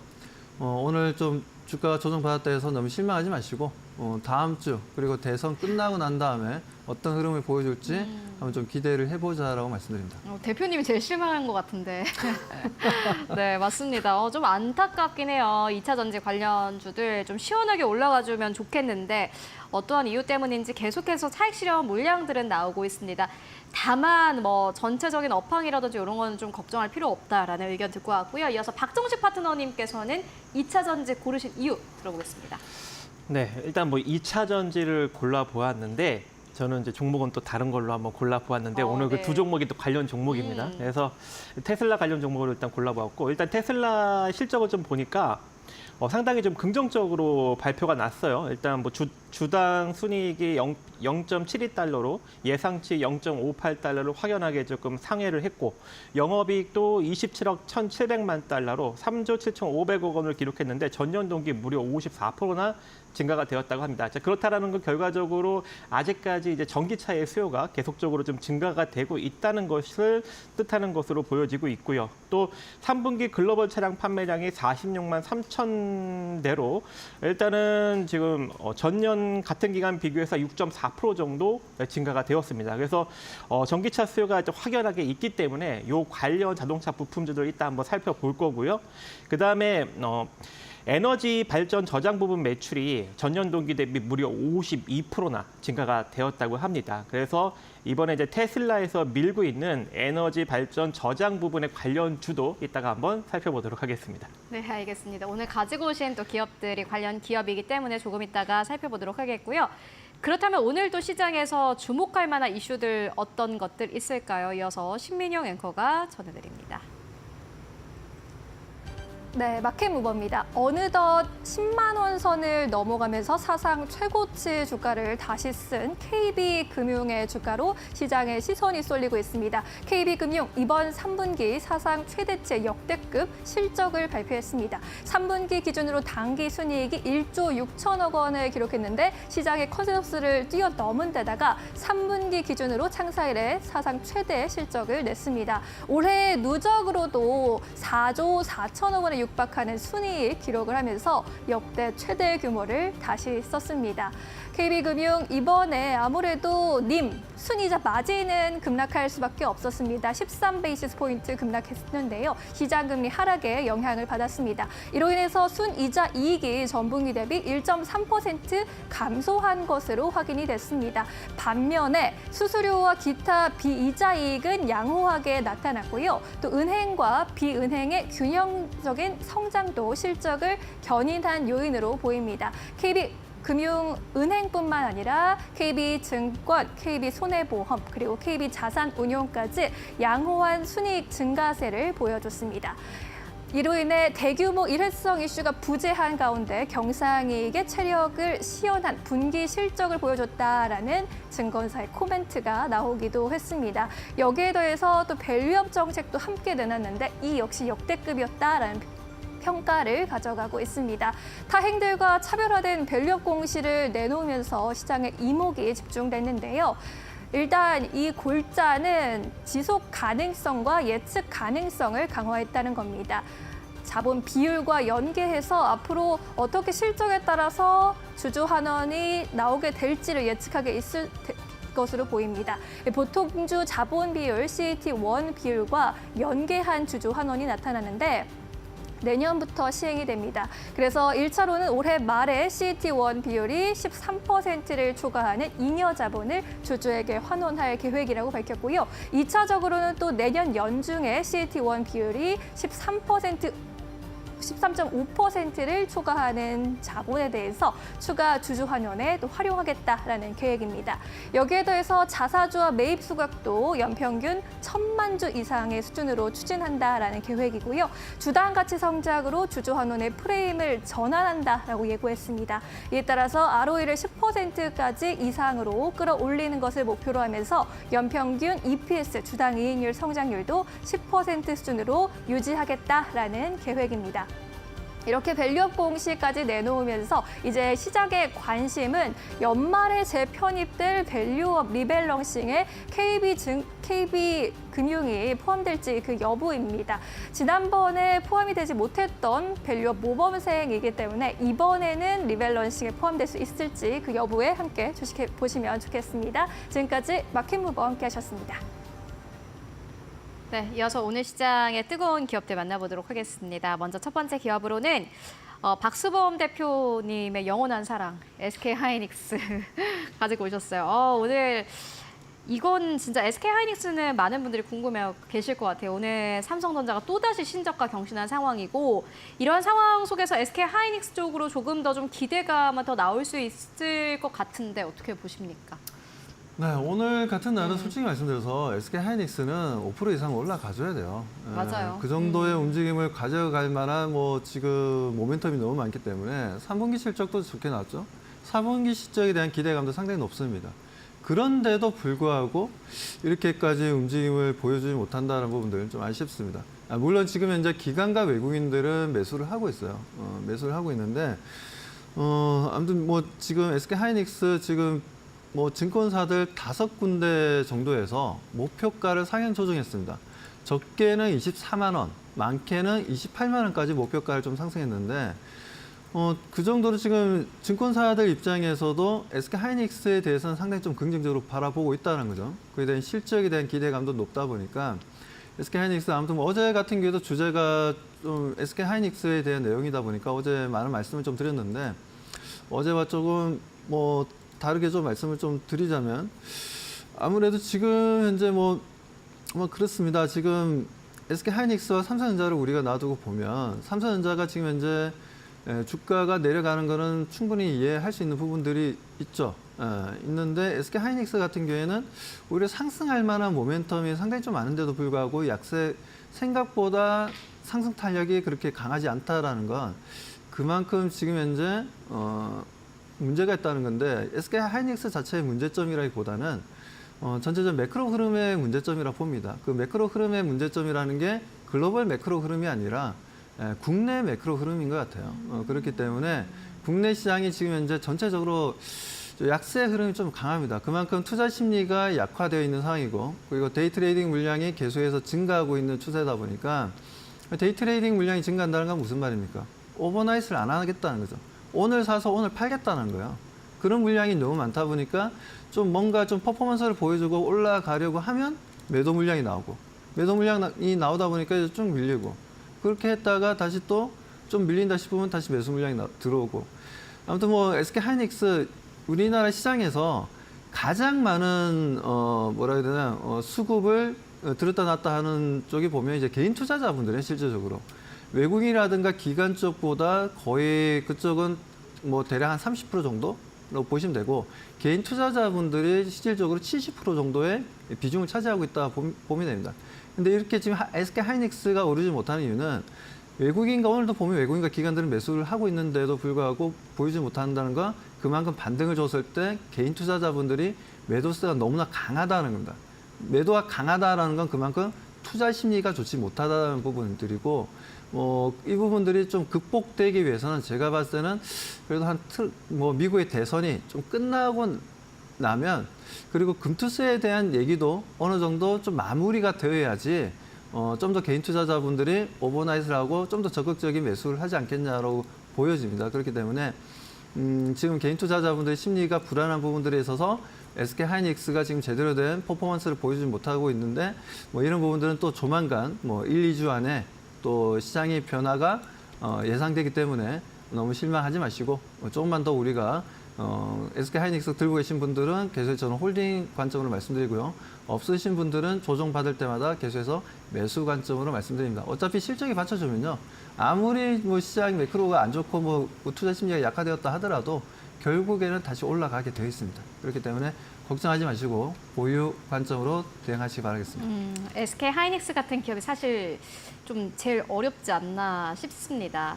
실적도 잘 나오고 괜찮은데 시장이 안 좋다 보니 이게 크게 올라가지 못하고 그렇다고 또 다시 생각을 해봤을 때 시장이 안 좋아서 이게 못 올라가는 게 맞나라는 의구심이 드는 게 사실이거든요. 다만 박수범 대표님께서는 이렇게 실적이 좋은 기업은 결국에는 우상향할 수밖에 없기 때문에 그래도 우리가 잘 기다려보자라는 의견을 전해주셨습니다. 참고해 보시고요. 이어서 두 번째 기업 만나보도록 하겠습니다. 하이비전 시스템입니다. 오늘 좀 장중의 변동성이 너무 큽니다. 21,000원대까지 올라갔다가 오늘 6% 넘게 하락세 17,870원대에서 거래가 되고 있는데 박성식 파트너님께서는 이러한 기업을 가지고 오신 이유가 있으실까요? 네, 테슬라에서 일단 에너지 저장 장치 ESS 부분에서 전년 동기 대비 매출이 52%나 증가가 되었다고 했죠. 근데 이제 이번에 테슬라 측 실무진이 이 하이비전 시스템에 방문을 했다고 합니다. 하이비전 시스템 같은 경우에는 이 배터리팩, 즉 ESS 배터리팩 조림 생산 라인 수주 계약을 최근에 체결했던 전력도 있고 또 에너지 저장 장치 배터리팩 조립 설비 공급사이기도 합니다. 그래서 아무래도 이 관련 업무에 대한 논의를 하기 위해서 방문을 하지 않았나 그렇게 생각을 하고 있고 특히 이제 올해 전기차용 배터리 패키징 모듈과 그리고 에너지 저장 장치 패키징 라인에 대한 수주 확대가 현재 이제 예상이 되고 있는 업체이기 때문에 아무래도 이제 이런 전반적인 이제 호재성 재료들이 오늘 주가를 좀 끌어올렸는데 안타깝게도 이제 시장의 약세로 인해서 좀 차익 매물이 나오면서 좀 밀렸습니다. 하지만 오히려 우리가 이제 저점 매수를 나설 수 있는 그런 기회가 되지 않을까라고 생각을 하고 있는데 일단은 기존에 만들고 있는 장비가 있죠. 이제 초소형 카메라 모듈 CCM 그리고 스마트 부품에 대한 이 공정 및 검사 자동화 장비 이쪽도 현재 이제 매출 캐파가 좀 지속적으로 좀 늘어나고 있는 상황에 이 에너지 저장 장치 배터리팩 조립 설비 수주도 계속적으로 좀 이루어지고 있는 그런 단계이기 때문에 매출과 영업이익이 계속적으로 좀 증가 추세에 놓여져 있는 그런 기업입니다. 하지만 최근 주가가 좀 많이 눌렸죠. 그래서 이번 이제 테슬라 관련 이슈로 한번 이제 부각을 받을 수 있는 여지가 있을 것 같아서 여러분들한테 소개를 해드릴까 하는데요. 지금 이제 거의 잘 내려왔습니다. 그래서 대략 한 17,200원 정도 자리까지 여러분들이 좀 분할 매수하시면 좋을 것 같고요.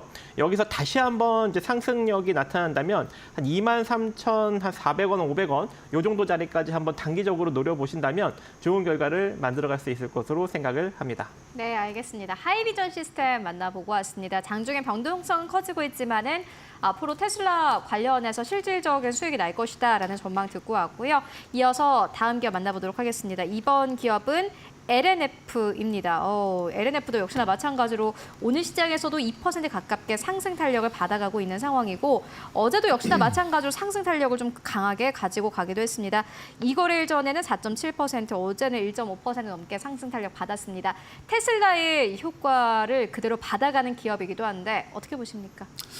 그렇죠. 지금 이제 LNF 같은 경우에는 최대 주주가 세로닉스예요. 네, 세로닉스고 세로닉스의 이제 오너가 허쉬 집안입니다. 허쉬 집안이 어디입니까?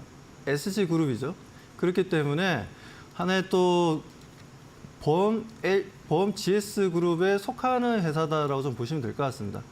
다들 아시다시피 과거에 뭐 LG랑 LG가 만들어졌을 때 경영은 구시가 하고 그리고 투자는 허쉬가 있지 않습니까? 그 부분들이 이제 뭐 2대, 3대로 좀 넘어오면서 회사가 분할이 되었던 부분들이었고 하나는 LG가 계속 유지하고 하나는 브랜드를 만들었었는데 제가 LNF를 관심 가졌을 때가 2015년도였어요. 그때마다 주가가 7,000원밖에 안 했습니다. 거래량도 적었고요. 근데 그때 제가 관심 가졌던 건 테슬라 쪽에서 전기차에 대해서 이슈가 좀 해외 쪽에서 강하게 나와주고 있던 부분들이었고 LNF 또한 양극재 생산을 위해서 연구 개발을 하고 있었던 부분들이었습니다. 결국에는 뭐 35만 원 부분까지도 최근에 좀 요 몇 년 사이에 좀 올라가기도 했었죠. 거의 7,000원대에서 거의 50배가 올라갔었어요. 아무튼 그렇게 해서 LNF 같은 경우에도 관심을 상당히 좀 많이 가졌던 종목인데 최근에는 좀 주가가 좀 내려오긴 했습니다만 그래도 LG 에너지솔루션 같은 경우에 어제도 말씀드렸다시피 해외 수주 물량이 계속 늘어나고 있어요. 뭐 벤츠, 르노, 스텔란티스 할 것 없이 지금 현재 해외 쪽 완성차 업체들과 계속해서 조인트 벤처를 만들거나 아니면은 직접적인 수주를 지금 현재 만들어 나가고 있기 때문에 뭐 그렇게 된다면 당연히 낙수 효과를 볼 수 있는 곳은 양극재를 만들고 있는 LNF가 될 수밖에 없다라고 말씀드리고요. 그리고 하나 더 얘기한다면 LG화학도 지금 현재 2차 전지 소재 관련해서 열심히 지금 현재 양극재도 마찬가지고 흑연 쪽도 마찬가지고 음극재 들어가는 뭐 이런 부분들을 통해서 계속해서 지금 현재 소재를 좀 더 포트폴리오를 확장해 나가고 있죠. LG화학 같은 경우에도 뭐 그런 관점에서 저는 LNF가 오늘 주가가 크게 움직임을 보여주지 못했지만 그래도 수주 물량이 있고 앞으로 실적이 좋아지면 좋아지지 나빠질 기업은 아니기 때문에 뭐 그런 관점으로 보게 된다면 LNF 같은 경우에는 지금 현재 상황에서 갭 상승했다가 좀 내려오긴 했지만 크게 신경 쓸 필요는 없다라고 봅니다. 어느 정도 이제 하반 경직은 만들어냈다라고 저는 판단하고 있고 뭐 그 부분에서 22평선을 좀 이탈하면서 단기 조정을 좀 보여주긴 했지만 다시 한번 더 상승 추세를 보여줄 만한 흐름들이 좀 나와주고 있어요. 그래서 오늘 같은 경우에는 뭐 2차 전지가 전체적으로 좀 약세 흐름을 보여줬지만 다음 주를 뭐 우리가 좀 기대해 보면서 추가적인 상승 흐름 좀 기대해 주시고요. 뭐 그렇게 된다면 제가 봤을 때는 전 고점 부근인 12만 원 또 무난하게 통과할 것으로 보고 있고 12만 원을 좀 더 위쪽으로 바라보게 된다면 15만 원까지도 룸을 열어두고 우리 투자자분들이 대응할 필요가 있다라고 말씀을 드립니다. 아무튼 LNF 관심을 계속해서 좀 가져야 될 종목이니까요. 오늘 내려왔다고 실망하지 마시고 LNF에 대해서는 계속 좀 매수 관점으로 대응해보자라고 말씀드립니다. 네, LNF 만나보고 왔습니다. 이어서 네 번째 기업 만나보도록 하겠습니다. 우리산업인데요. 오늘 시장에서는 하락세로 거래가 되고 있습니다. 박정식 파트너님께 듣고 가도록 하겠습니다. 네, 오늘 이제 테슬라 관련 이슈가 있어서 장중에 한 10% 정도 상승력이 나왔던 종목인데 안타깝게도 좀 다 밀렸습니다. 하지만 오히려 또 우리가 또 저점 매수에 나설 수 있는 그런 기회가 되지 않을까라고 생각을 하는데 일단은 3분기에 일단 테슬라 전기차가 전년 같은 동기 대비 한 6.4% 정도 판매량이 증가가 되었다고 했죠. 판매 대수가. 그래서 아무래도 우리 산업은 이제 테슬라의 액추에이터를 이제 직접 납품하는 기업이기 때문에 아무래도 직접적인 수혜가 되는 그런 기업 중에 하나이고 이것이 이제 주요 모델인 모델 3와 모델 S 그리고 모델 Y에 탑재가 된다고 합니다. 그리고 이제 자동차 공조 장치 이제 관련 부품들을 다양하게 생산을 해내고 있는데 특히 이제 고전압 히터 같은 경우에는 세계 점유율 33%로 세계 1위 업체이기도 합니다. 그래서 앞으로 이제 하이브리드 자동차 그리고 전기차의 어떤 인기가 계속적으로 진행이 될수록 지속적인 이제 성장이 가능한 그런 기업 중에 하나이고요. 특히 최근에는 독일 벤츠 모회사 다임러에 지난 이제 2021년에 3,200억 정도 에어 히터 수주를 했거든요. 근데 올 연초에는 이제 6,477억을 추가적으로 수주하면서 지금 누적 수주만 1조 원을 상회하고 있습니다. 거기에 이 다임러뿐만 아니라 뭐 현대차 그룹 그리고 스텔란티스 이런 업체들하고도 대규모 수주를 지금 지속적으로 진행을 하고 있는 그런 단계이기 때문에 이 생산 캐파를 지금 지속적으로 늘려나가고 있는 상황이거든요. 특히 이제 유럽의 이제 슬로바키아 트리나바 지역에 있는 기존 공장을 면적을 3배 정도 늘려가면서 생산 캐파를 늘려나가고 있고 또 인도 공장 그리고 멕시코 공장, 국내 공장까지도 증설 계획을 잡고 있는 상황입니다. 그래서 매년 매출과 영업이익을 증가시키고 있는 그런 자동차 부품 업체이기 때문에 이번 기회에 여러분들이 눈여겨보시면서 접근을 하시면 좋을 것 같습니다. 네, 알겠습니다. 우리 산업까지 만나보고 왔습니다. 지금까지 박수범 대표 그리고 박정식 파트너와 함께 이야기 나눠봤습니다. 말씀 고맙습니다.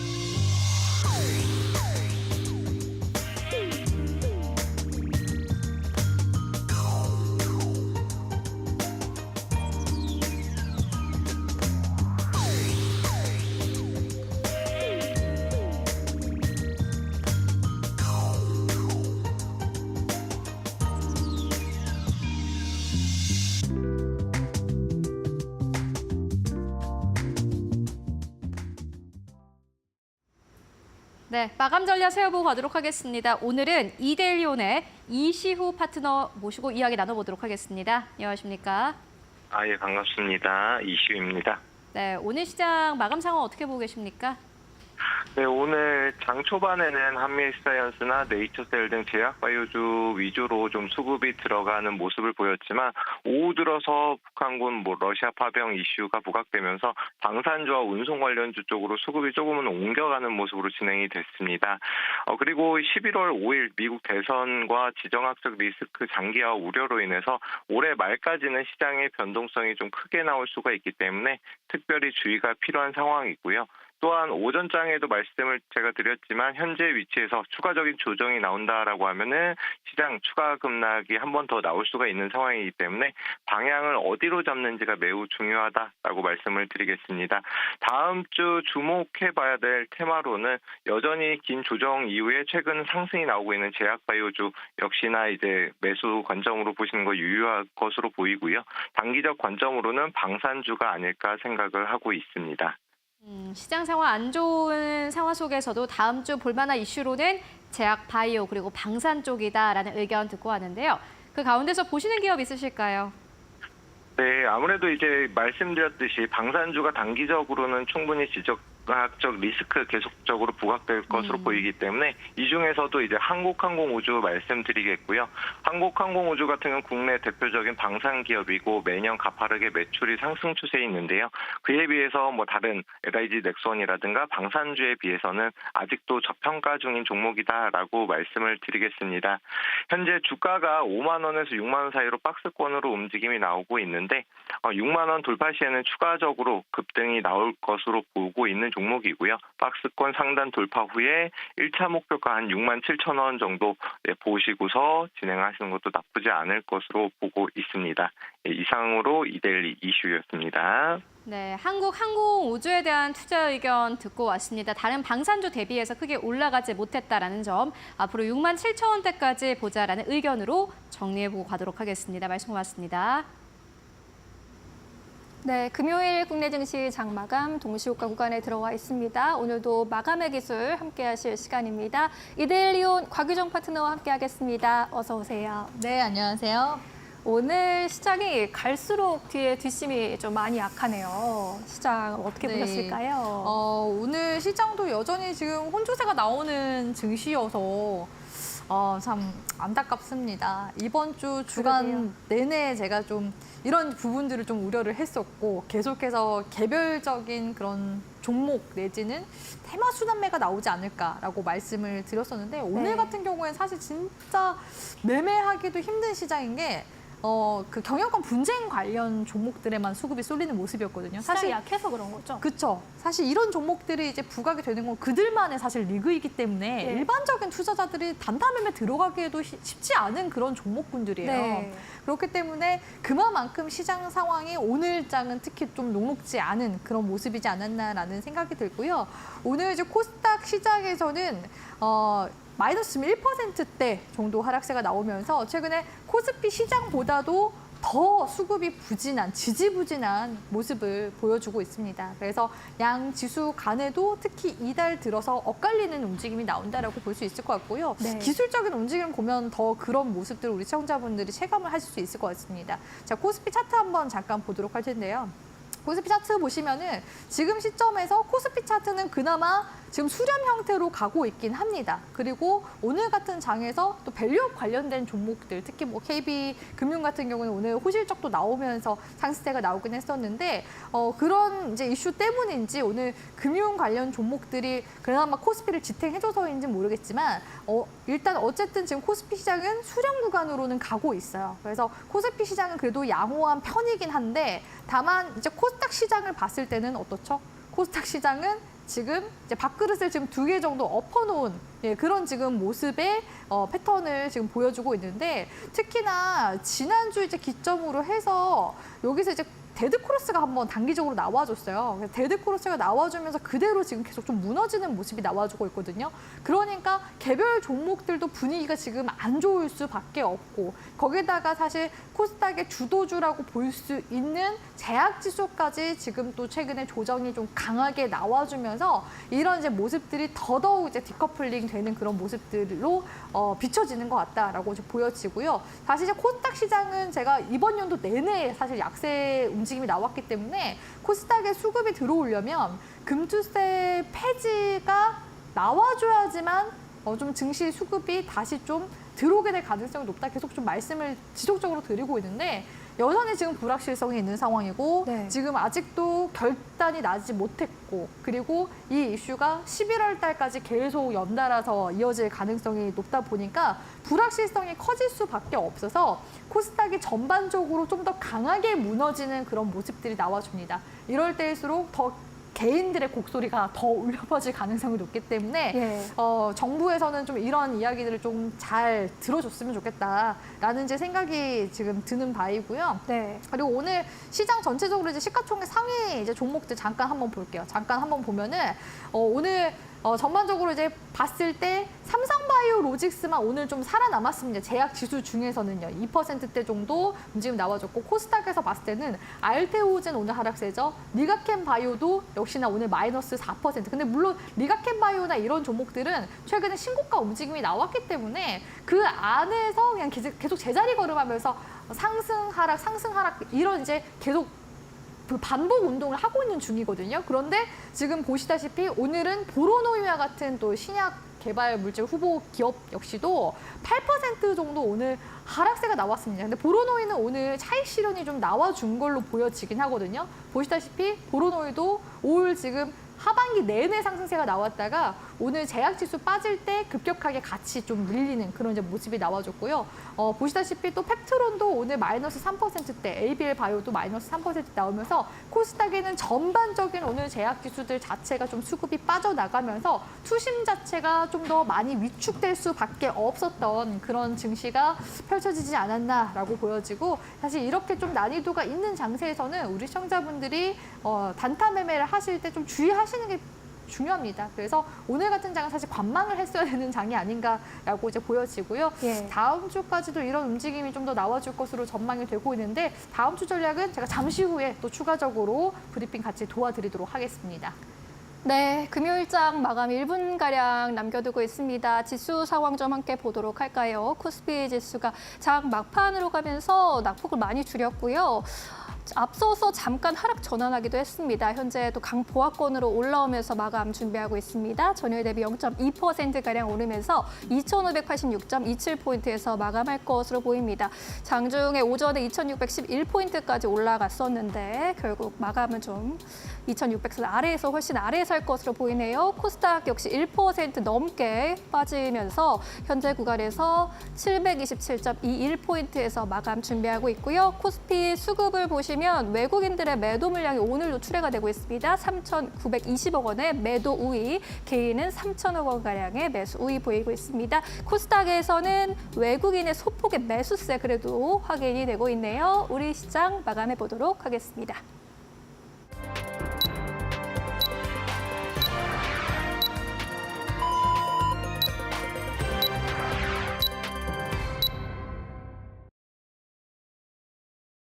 네, 10월 25일 금요일장 모두 다 마무리가 됐습니다. 여러분들 오늘도 고생 많으셨습니다.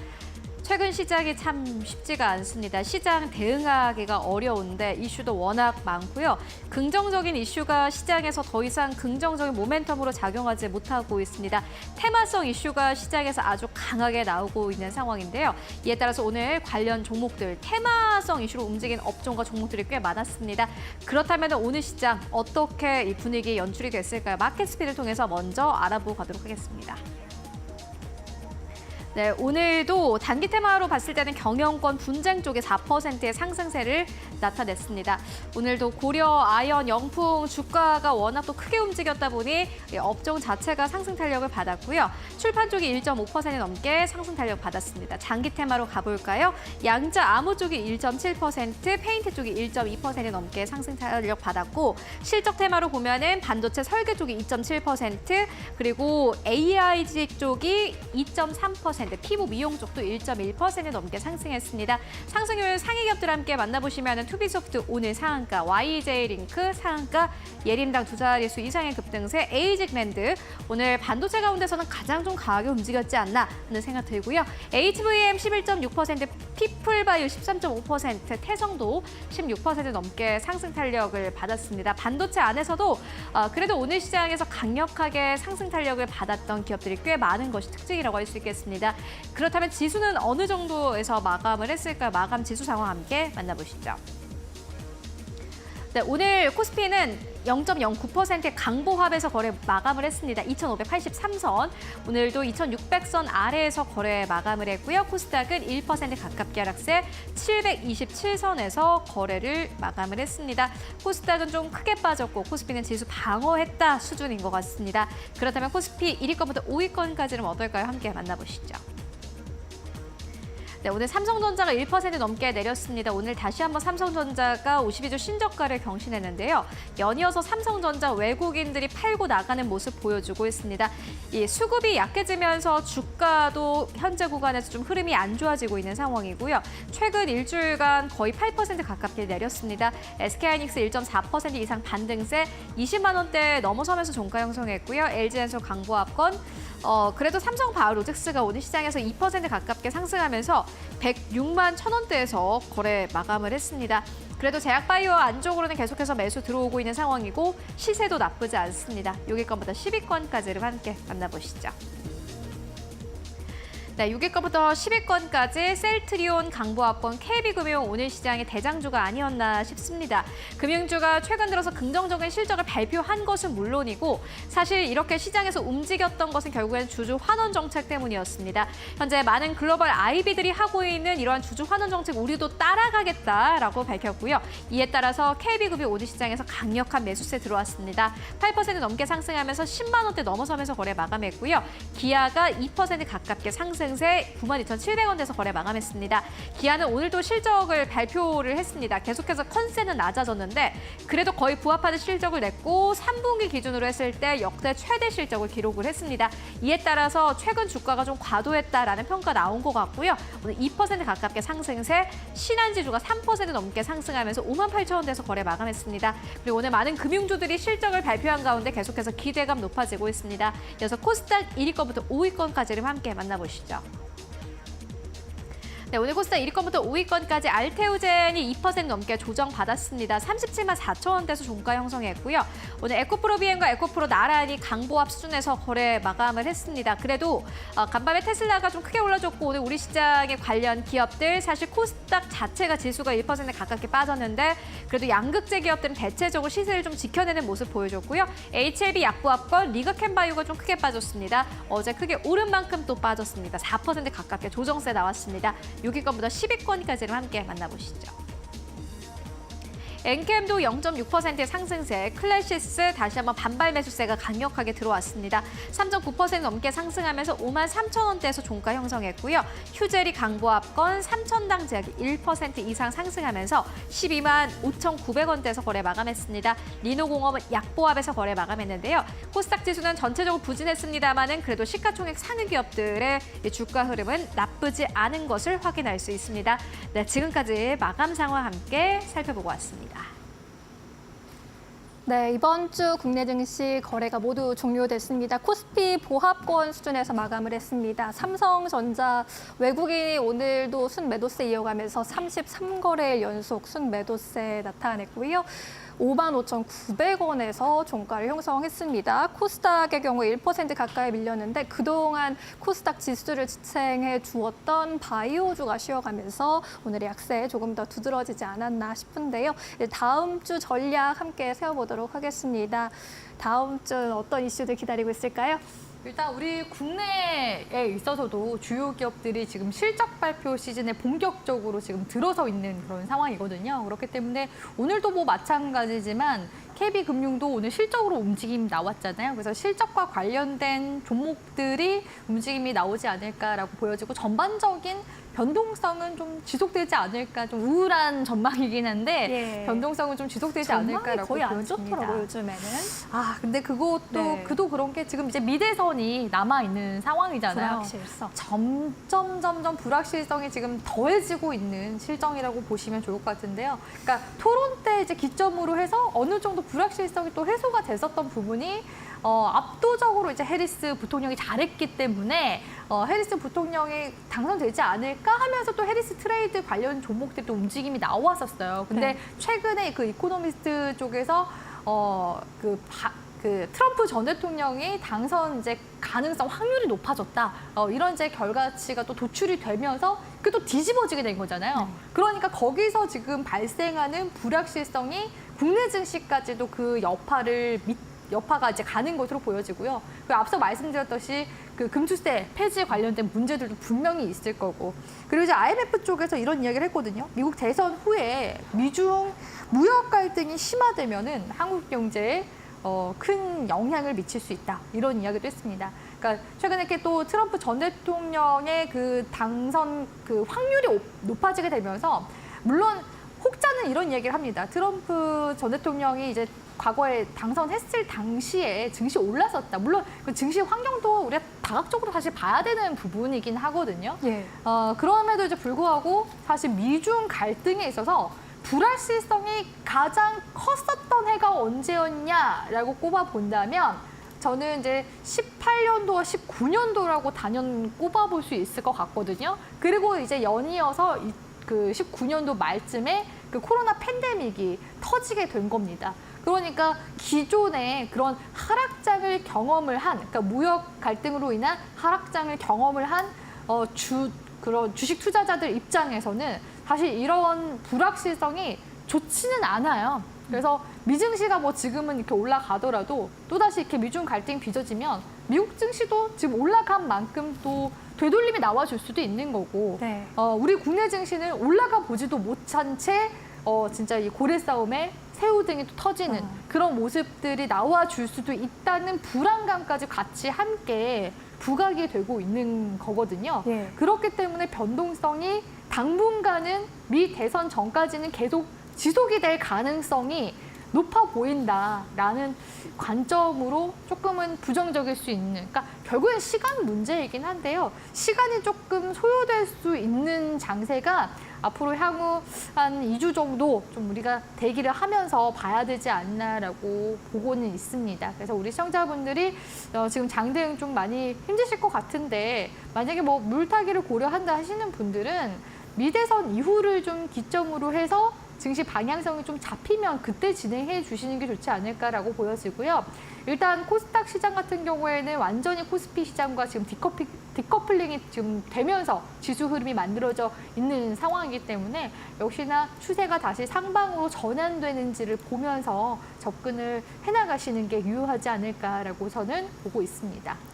네, 알겠습니다. 그리고 오늘 장중에 환율도 많이 올랐네요. 전거래일 대비 8.5원 상승하면서 1,888원 70전에 거래를 마쳤고요. 장중에 1,390원을 터치하기도 했습니다. 이 부분도 잘 눈여겨보셔야 할 것 같습니다. 이제 다음 주 시장의 시초가 공략주 준비해 오셨을 텐데 어떤 종목 함께 보도록 할까요? 네, 현대차가 이제 인도 시장에 그래도 성공적으로 상장을 했습니다. 그런데 현대차보다는 현대차에 납품을 하는 자동차 부품 관련 기업들이 좀 더 시장에서 많이 부각이 되고 있는 분위기인 것 같아요.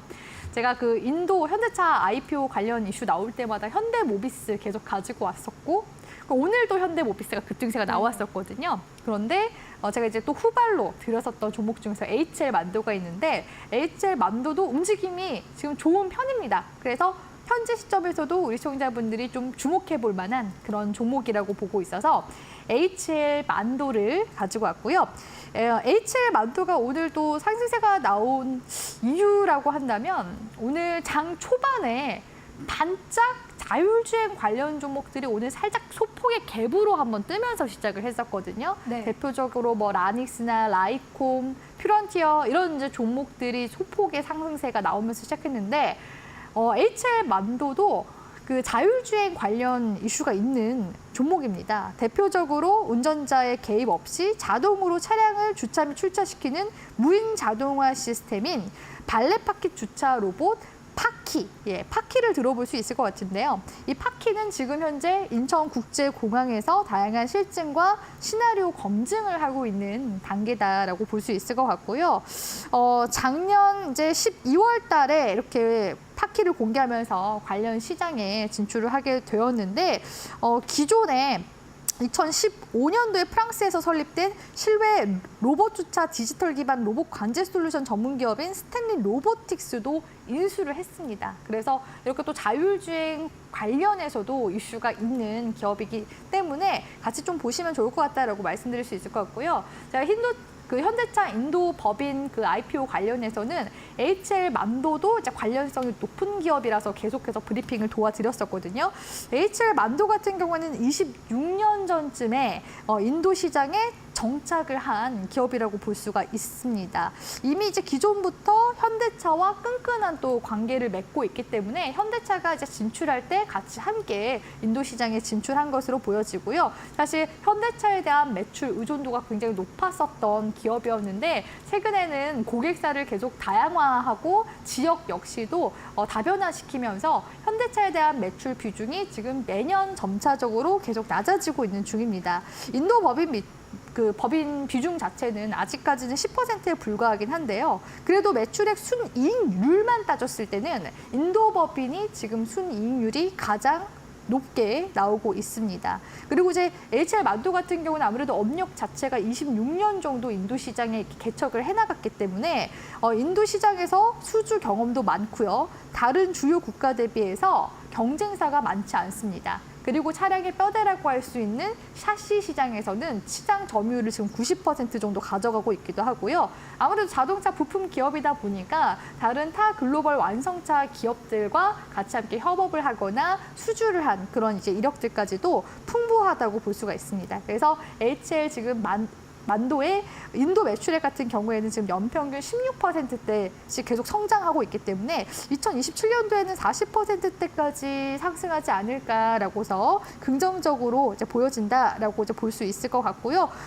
인도의 완성차 부품 시장이 앞으로 향후 2026년도경에 약 270조 달러까지 이를 전망인 만큼 이 HL 만도의 인도 시장에서의 활약들 우리 시청자분들이 주목해 보셨으면 좋겠다고 말씀드릴 수 있을 것 같고요. 관련해서 가격 전략을 한번 살펴보자면 지금 최근에 HL 만도 주가 상승세 한 2달 정도 연이어서 나와주고 있는 모습이긴 합니다. 그래서 이전에 전저점 구간대 기준으로 해서 단기 손절가 잡아가시면 좋을 것 같거든요. 36,000원 구간대 손절가 잡아드리도록 할 거고요. 목표가 같은 경우에는 현재 지금 주 월봉상 흐름 보니까 2024년도 지금 상반기 기준으로 해서 캔들 머리 구간대 기준으로 잡아드리도록 할게요. 46,000원 구간대까지 추가적인 상승세 제가 목표 구간 업그레이딩해서 잡아드리도록 하겠습니다. 네, 이번 주에 현대차의 인도 IPO 이슈가 있었고 현대, 기아차 모두 실적을 발표했습니다. 자동차 관련주, 부품주로도 관심이 다시 한번 쏠릴 수 있는 타이밍이 될 것 같은데요. 이 자율주행 관련 모멘텀, 인도에서의 자동차 부품 모멘텀 가지고 있는 HL 만도 이야기해 주셨고요. 목표가 46,000원, 손절가 36,000원으로 대응해보자라는 의견이었습니다. 잘 참고해 보시면 좋겠습니다. 오늘도 말씀 고맙습니다. 다음 주에 뵐게요.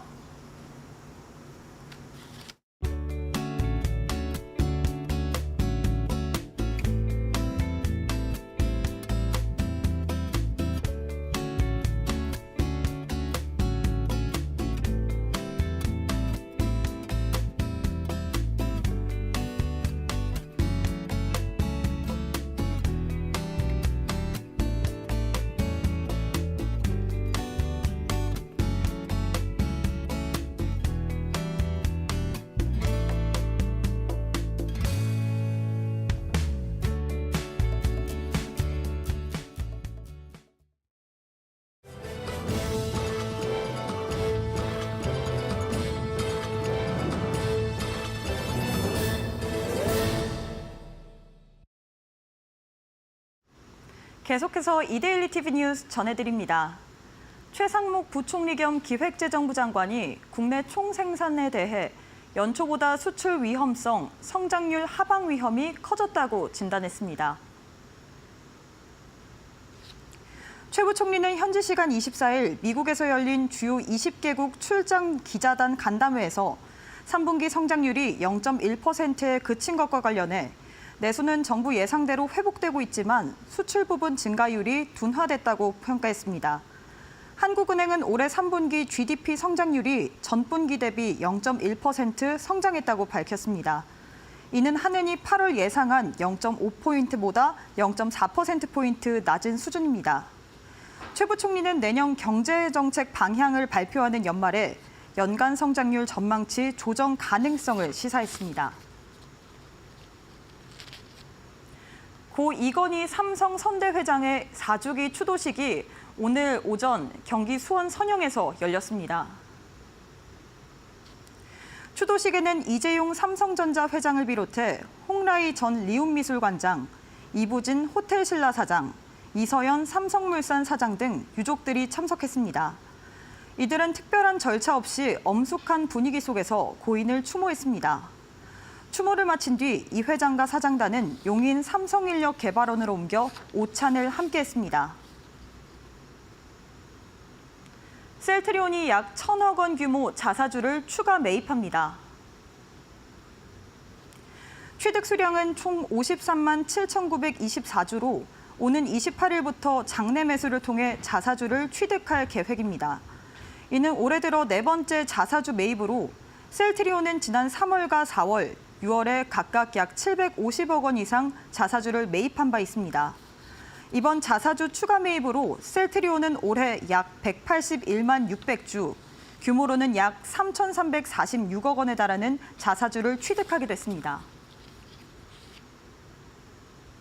오늘 서울 중구에서 만화로 읽는 인물 이야기 대통령 노태우 출판연이 열렸습니다.